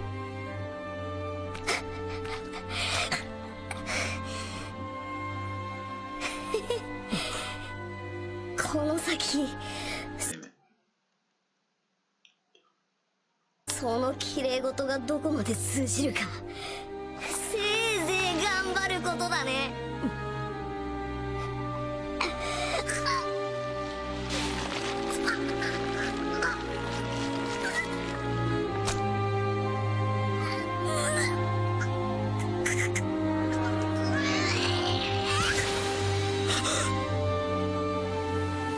I guess that's one way to do it. バイバイ、エドワード・エルリック。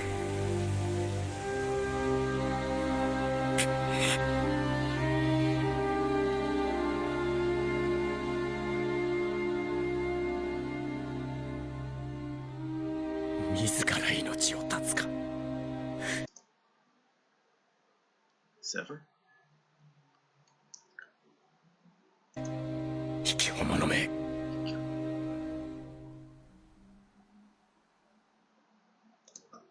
I like how they're not saying Fullmetal Alchemist for envy. Like they want to hold that little sad point, and then actually the commercials. Now I'm pretty sure it's gonna say it now. Fullmetal Alchemist. Okay, so I guess they wanted that to feel like a sad point, but I don't know. It's hard to feel sorry for the thing. I mean, he was an interesting character. Yeah, he's a funny character, but again, just a murderous, getting killed many people, and whatnot. He was like tortured. It's not really torture because again they were fighting, but I mean, he couldn't really fight back, so I guess it could count as torture, because he could feel the pain, obviously, and he was feeling pain like he's never felt before. So, all right, and I guess I don't buy the whole thing. Oh yeah, you can't come. It's like, but let's just face it. Okay, Envy was super dangerous. They had already defeated him, got him down to an insect, then he came back. That already shows he's not someone you just you got to treat carefully. I mean, because all he had to do was like bite into Edward. And he almost did, like he did bite the finger, but he wasn't able to take over Edward, maybe because of the bloodline thing was related there. But again, the thing is super dangerous, so you would really want to destroy it, if possible. But yeah, they ended it in a okay, yeah, that was fine. Like they going for basically the suicide route, where he just gave up and said, okay, he finally come to the realization he can't, he can never be more than humanity is, which is what I also think is cool. Is like this is playing like I think with the Harry Potter the Horcruxes, but if you think of each of these creatures, homunculuses, as aspects of the father that he kind of cut from himself. So that thing that maybe would make the most human-like emotions, So that's why the father is really different now than when you'd seen him, like when you first saw him being created after the cataclysm from the 500 years ago. So that's one way to look at it. It's hard to tell. I'm pretty sure that's one of the reasons. But by destroying this, you kind of like making for whatever he wanted to become. Like if he's trying to become into this super homunculus. I mean, that'd be interesting because if you turn the entire land into a large homunculus, and then he can go anywhere he wants. I don't know. Don't really know what his full plan is. Oh, he was still. Oh, I thought he had already. Okay. Get out of there, guys.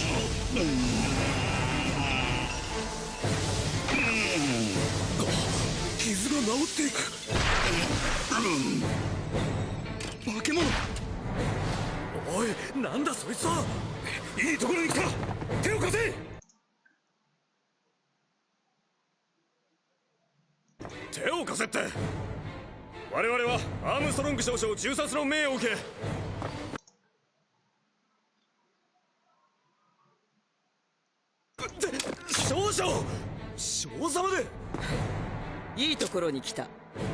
これよりここは私が取り仕切る。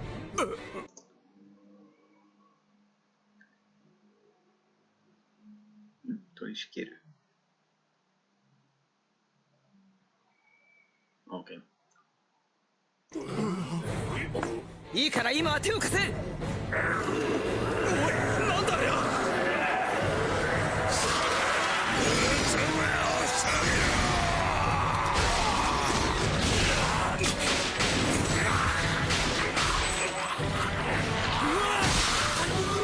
銃弾では効き目はない。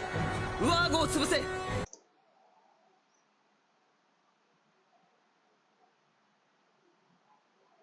Let's see what Kugimiya was.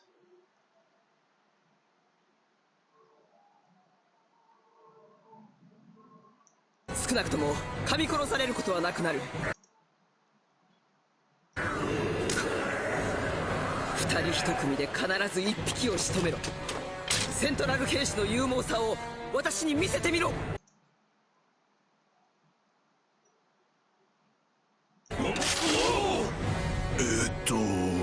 なんだっけ。ああ、思い出した。女将軍殺す。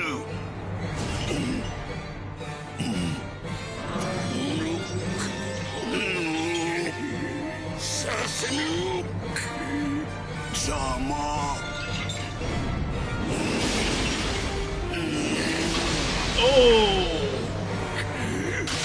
片腕が使えるのもやはり。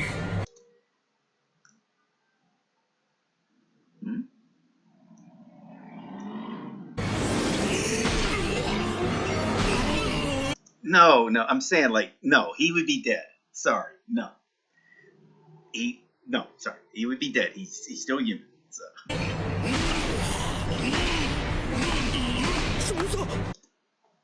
将軍、あれじゃなぶり殺しだ。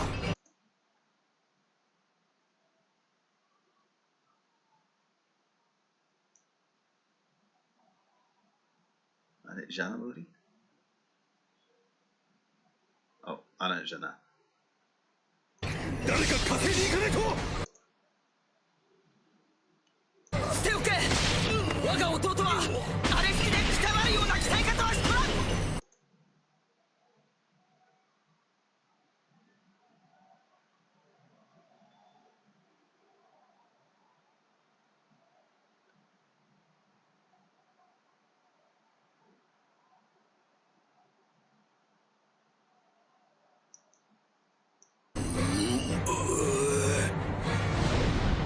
これでおしまい。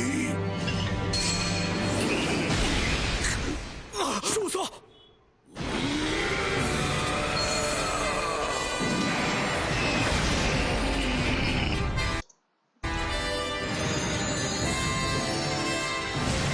I'm kind of unimpressed with this. This part is kind of annoying me because again, they already established how powerful this thing is, and no, you don't go head to head with it.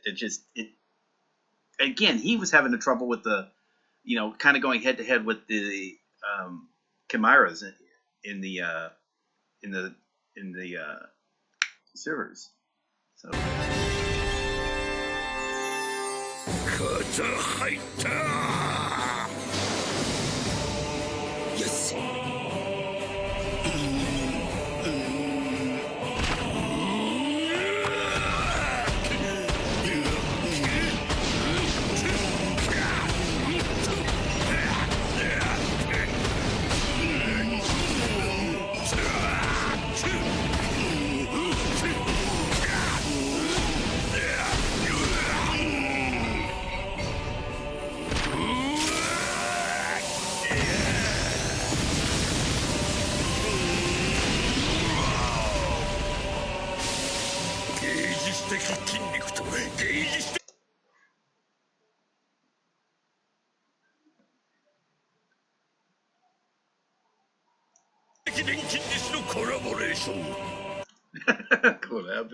Collaboration. Excellent and elegant. It's still, I don't know. By the way, I've enjoyed the series up to that point. Like I said, I'm okay with him using the alchemy to take this thing down. They've already established like all he's got to do is they got to somehow get through the skin real quick, then impale it with the alchemy, like a spear or a dart or something. then that would work. That would at least would explain it, you know. But going head to head, it just, I mean, it's almost like, okay, here's a 5-year-old girl, you know, going against Andre the Giant, and then she's like, you know, flipping him over, you know, beating him up. It doesn't. Sorry, you've already established the strength differences, right? And you've already shown that he was struggling. Armstrong was already struggling against the Chimeras, and those are strong beasts, but they are no match. They are no match with the homunculuses. So it just, and again, it was like in the previous episode they had, or the episode before last, where it's again, his sister kind of cut open the head, and then he was able to get through, or he was able to penetrate, get the skin broken in the head, and she was able to stab it with the sword. You know, cooperation that way would make sense. But here, it just felt like it wasn't earned. I'll put it that way. And it's kind of sad because I kind of was in, you know, again, I'm still enjoying the series. I'm disappointed with that part. And they didn't have to have it that way. I mean, it still would have been impressive if they just ended it like that scene where he's, you know, again, attacks him with all the spikes. That would have been cool. Anyway, sorry, let me hello. All right, so what are we at? 2050? Yeah, here we are. はい、アームストロング艇はもぬけの殻です。もぬけの殻です。Okay.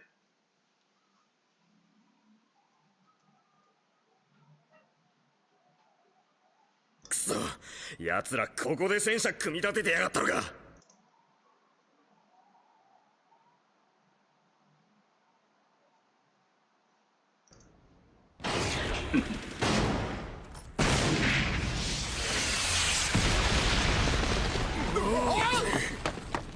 こちら正門長官、作戦本部へ。ブリックスのものと思われる戦車から攻撃を受けています。作戦本部。がなるな、見えている。構わ。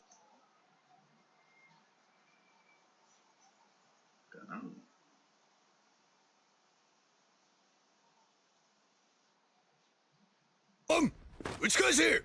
しかし住民の避難がまだ。そんなものを待っていたら正門が。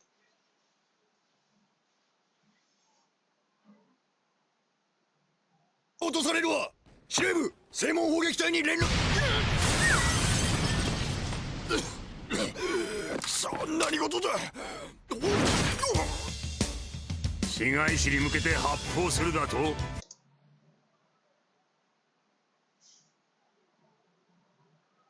それもラジオで流してもらおうか。貴様ら、その装備はブリックスの。どうやってここに。ああ、元中央司令部勤務で。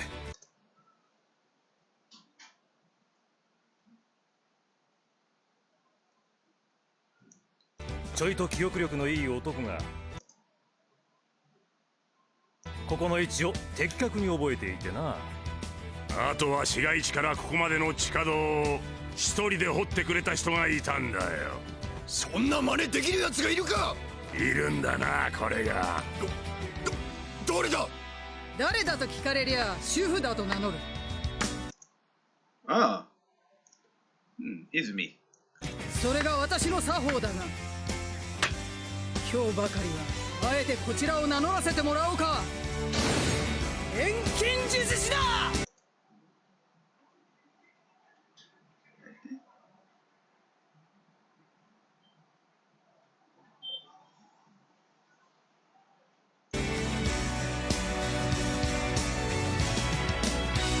Now what's happening?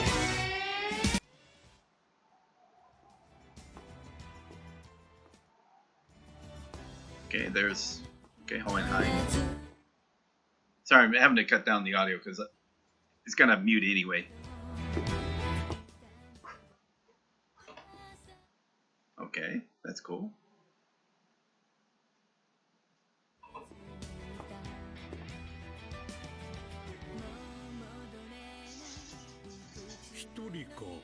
Torika.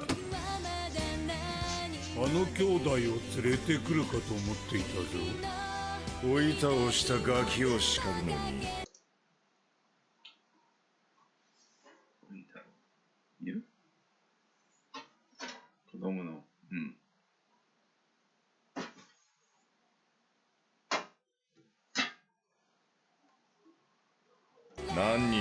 らないだろう。フラスコの中の小人。フラスコの中のホモンクルスよ。Wow, that is cool. 私に身の一部を与えてくれた。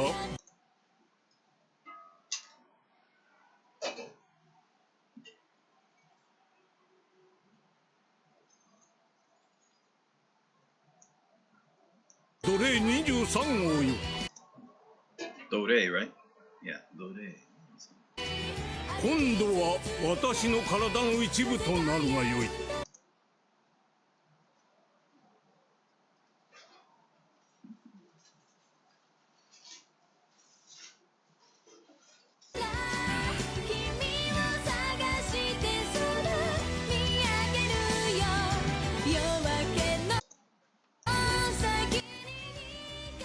23:59. Oh wait, I'm sorry. Let's just do it 23.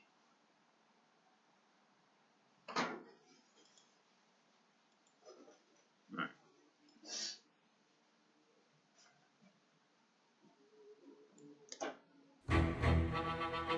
人間よ、今何をなすべきか。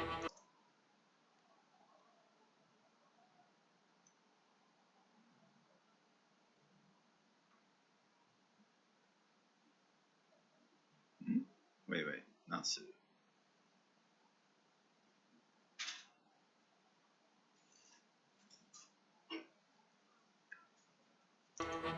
己を示すべき相手は誰か。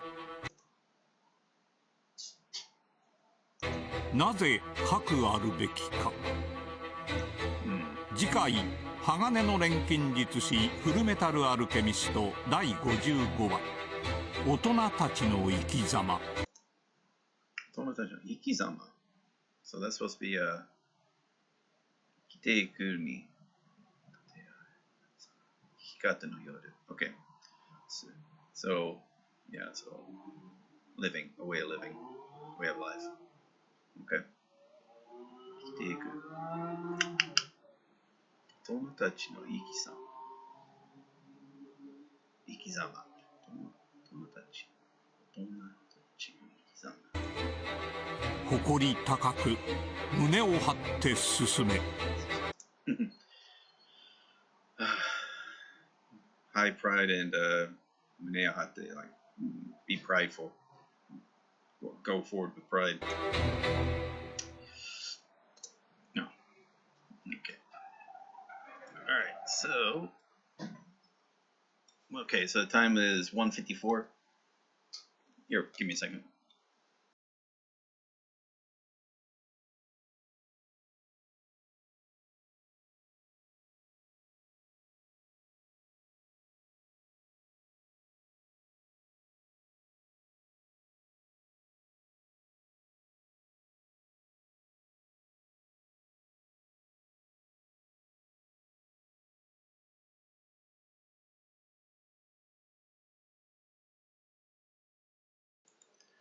All right, so like I said, so it's 1:54. Let's see, it was about a little after.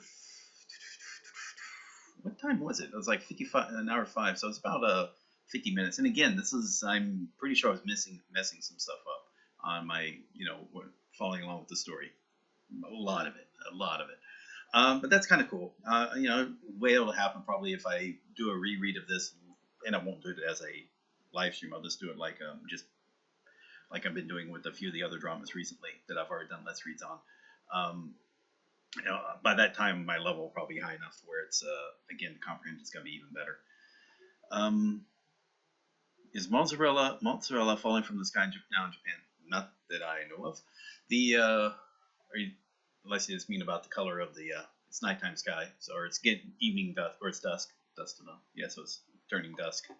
It's about sunset this time of year. So for the few days are getting a little more shorter over the next 3 weeks, and then that's the middle of winter, and then it starts getting better again. Yeah, this was. I had some complaints.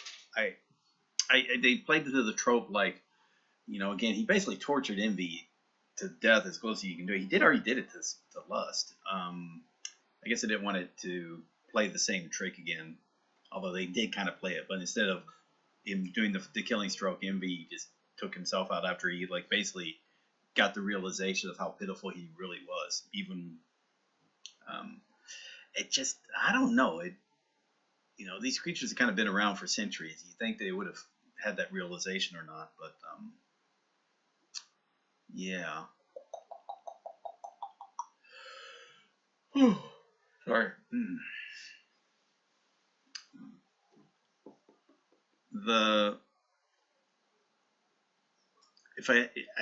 I guess these are supposed to like really like big tentpole episodes. Like, you know, this is where a lot of stuff happened, a lot of fighting, a lot of flames, a lot of magic's happening, and but at the same time, it's like, well, this creature's dangerous. You just, you know, so even if you kept it captured, it already was captured, it escaped, and it became even more dangerous. So that's like, okay, look, it's all nice and all you want to say, but you don't want Mustang to succumb to his anger and to basically turn to wrath himself. You know, that's not the type of leader they want for the country. Okay, I get that.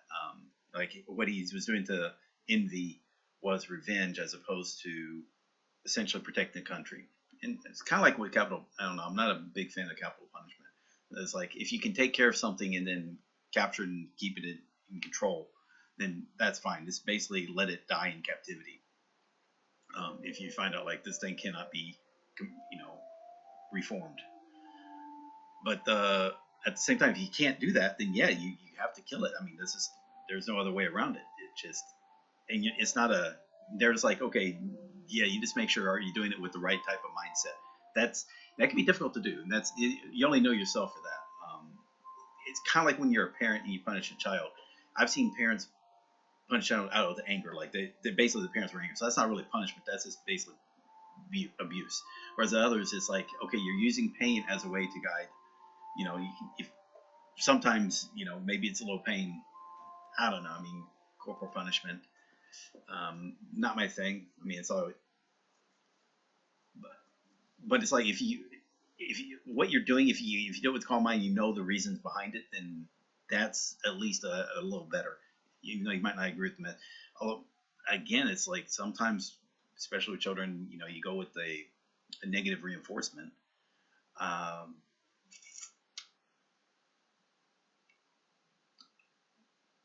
don't know. I mean, I've never been a fan of that idea. It's just, you know, again, children are smart and you can be persuaded. You know, and you don't. It's not about, you know, it's not like, and I don't think there was anything wrong with that. It's only, but you know, that doesn't mean like you give in to any type of whining temper. You make sure there's some reasoning involved. If not, then fine. All right, you can still do it by force. But it doesn't have to be, you know, physical pain that you're trying to use to get across your point. Because again, that only does that. They only remember the pain. They don't know the reason why that pain was applied. They, you know, they're just afraid of being hit. They're not afraid. They're not doing it for the right thing. They're just afraid of getting hit. Then that's, again, they're not going to go through life when they think that, oh, the fear of getting hit isn't going to be there, then they're going to do it. Then, okay, you haven't really raised a good person then. You know, if they're just fearing the punishment. Whereas you want to make sure, like, they're doing it for the right reasons. And then that helps out. Then that's going to stick around. That'll stick longer. So I kind of get that with the arguments. But again, it just felt kind of sappy, you know, the way they did in this episode. It's definitely the Armstrong thing. That pissed me off. That was... Although, again, I've kind of mentioned it, that they've had that where they were like, you know, they've established the power differentials between certain characters, and then they kind of ignore it. You know, like Scar, it seems like, you know, they can fire hundreds of bullets at him and none of them hit, which is bullshit because obviously the army can hit people. It just wasn't working with him. And he was out in the, and the thing is, like, he's out in the open, so he wasn't taking cover. So it just feels cheap at those times, but it's okay. I give it some pass because they're going for overall it was still good, but this was just super fucking cheap and sappy, cheap and cheesy. What there? I mean, because again, you know how powerful Sloth is. It just, there's no way around it. This thing can turn over tanks, and again, if you're having Olivier, where basically she was able to beat up, you know, was it Miles Armstrong? Or, you know, Major Armstrong. He's able, again, so, and she's not like, she's a strong character, but she's like, again, again, just, I don't know, it just doesn't sit right with me. It just felt like a cheesy moment. What was supposed to be like, oh, the good guts pose moment, it just wasn't there. It just felt stupid. I was more impressed with Armstrong's battle with the Chimeras. That felt more, because again, he was getting his ass kicked, but he was, you know, giving as well as he was getting, and it felt earned. This just didn't feel it at all. It just, sorry. Okay, he could take, Sloth can take a tank round to the chest and just say, oh, dude, that kind of annoyed. That was annoying, right? But you know, now all of a sudden this human is punching him. Sorry, no, not buying it. Not buying it at all. Especially, okay, I think I've complained enough. And you know, in my head space, I'll just say, you know what, that part didn't happen because it didn't have to. Like I said, they could have easily done it where they were establishing this thing. As long as you can get a crack in the skin, you can penetrate it. You can then basically hurt him from the inside. You just got to get through the skin. That's fine. If it's like he was like doing the punches, try to get through, he was punching and falling through with a spike, that would have been cool. Like all of a sudden he's just basically punching him and leaving spikes inside with every punch. That would have been cool. But just straight up punching, sorry, no. So if I were to go back in like as a director and say I would just change that one part, because most of the other stuff is forgivable anyway. I don't know. That was not acceptable, especially for how good this series has been and how well they've done all the other aspects. If I was, because of that, also I'd probably in a bad mindset. Like I can complain about, you know, what the flame alchemist is doing. Flames take up oxygen.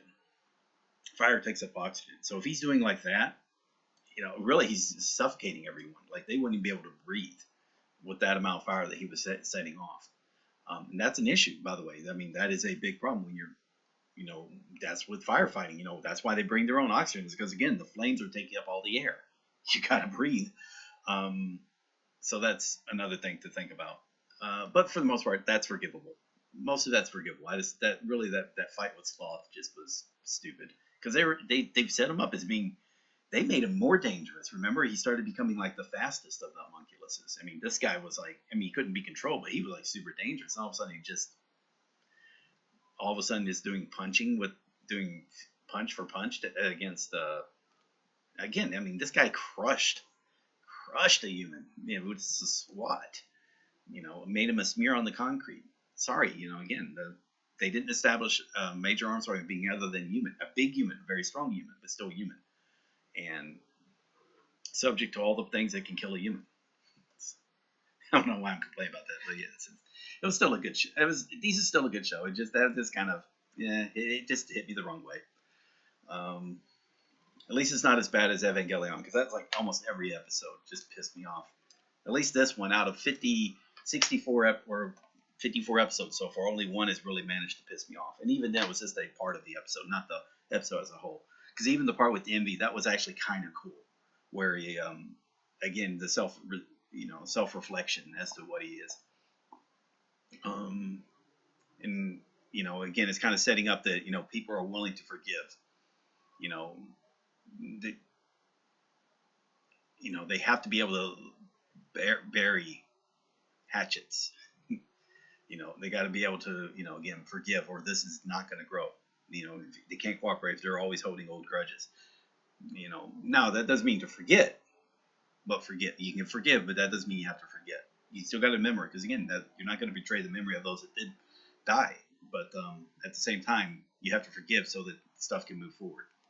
I think that's fine. That's how I look. That's how I do it. So it's like the whole forgive and forget. I'm more of I'll forgive, but I won't forget for reasons. Because again, you don't want to be subjected to the same thing again the second time around. That's not being overly cautious. It's be aware of it and, you know, be on the lookout for things to slide back into the way they were, which is what you got to be careful of as well. I talked about this enough. All right, so we're past 2 hour mark. These were too difficult. These two episodes were kind of difficult for me, I'll admit. Yeah, my Japanese level sucks, so that's acceptable. I think I'll end it there. So thank you all very much. It's kind of funny. I already did a lot of reading today. I'll probably watch a few episodes of Japanese shows tonight on TV. So a lot of immersion happening today. That's good. All right, I think we're done. Thank you all very much. It's been Nuke Marine. This has been Let's Read Japanese, Fullmetal Alchemist Brotherhood, episodes 53 and 54. If you like the episode, give it a like and maybe subscribe if you like the channel. Don't hit the bell. That you don't need to be notified. These things are not really worth being notified about. Okay, if you've enjoyed the Let's Learn Japanese project, you can support it via you can become a patron and support the project. So links down below. If you'd like to hire me as a tutor, as I mentioned before, the price that's done via the Patreon as well. It's in the prices that are listed.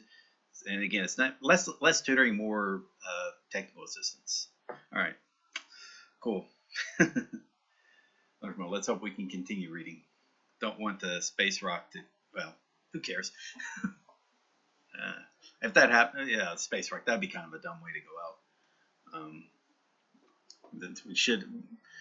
If we had been focusing on extra interstellar or our space travels, that would have been no issues, or less of an issue, because there are ways you can divert the path of an asteroid as long as you have enough warning. And usually, if you can scan space, you can probably get enough warning. Enough of that. I think we're good. Thank you all very much, and see you probably tomorrow if all goes well. All right. So thanks for watching. Thanks. Later, guys.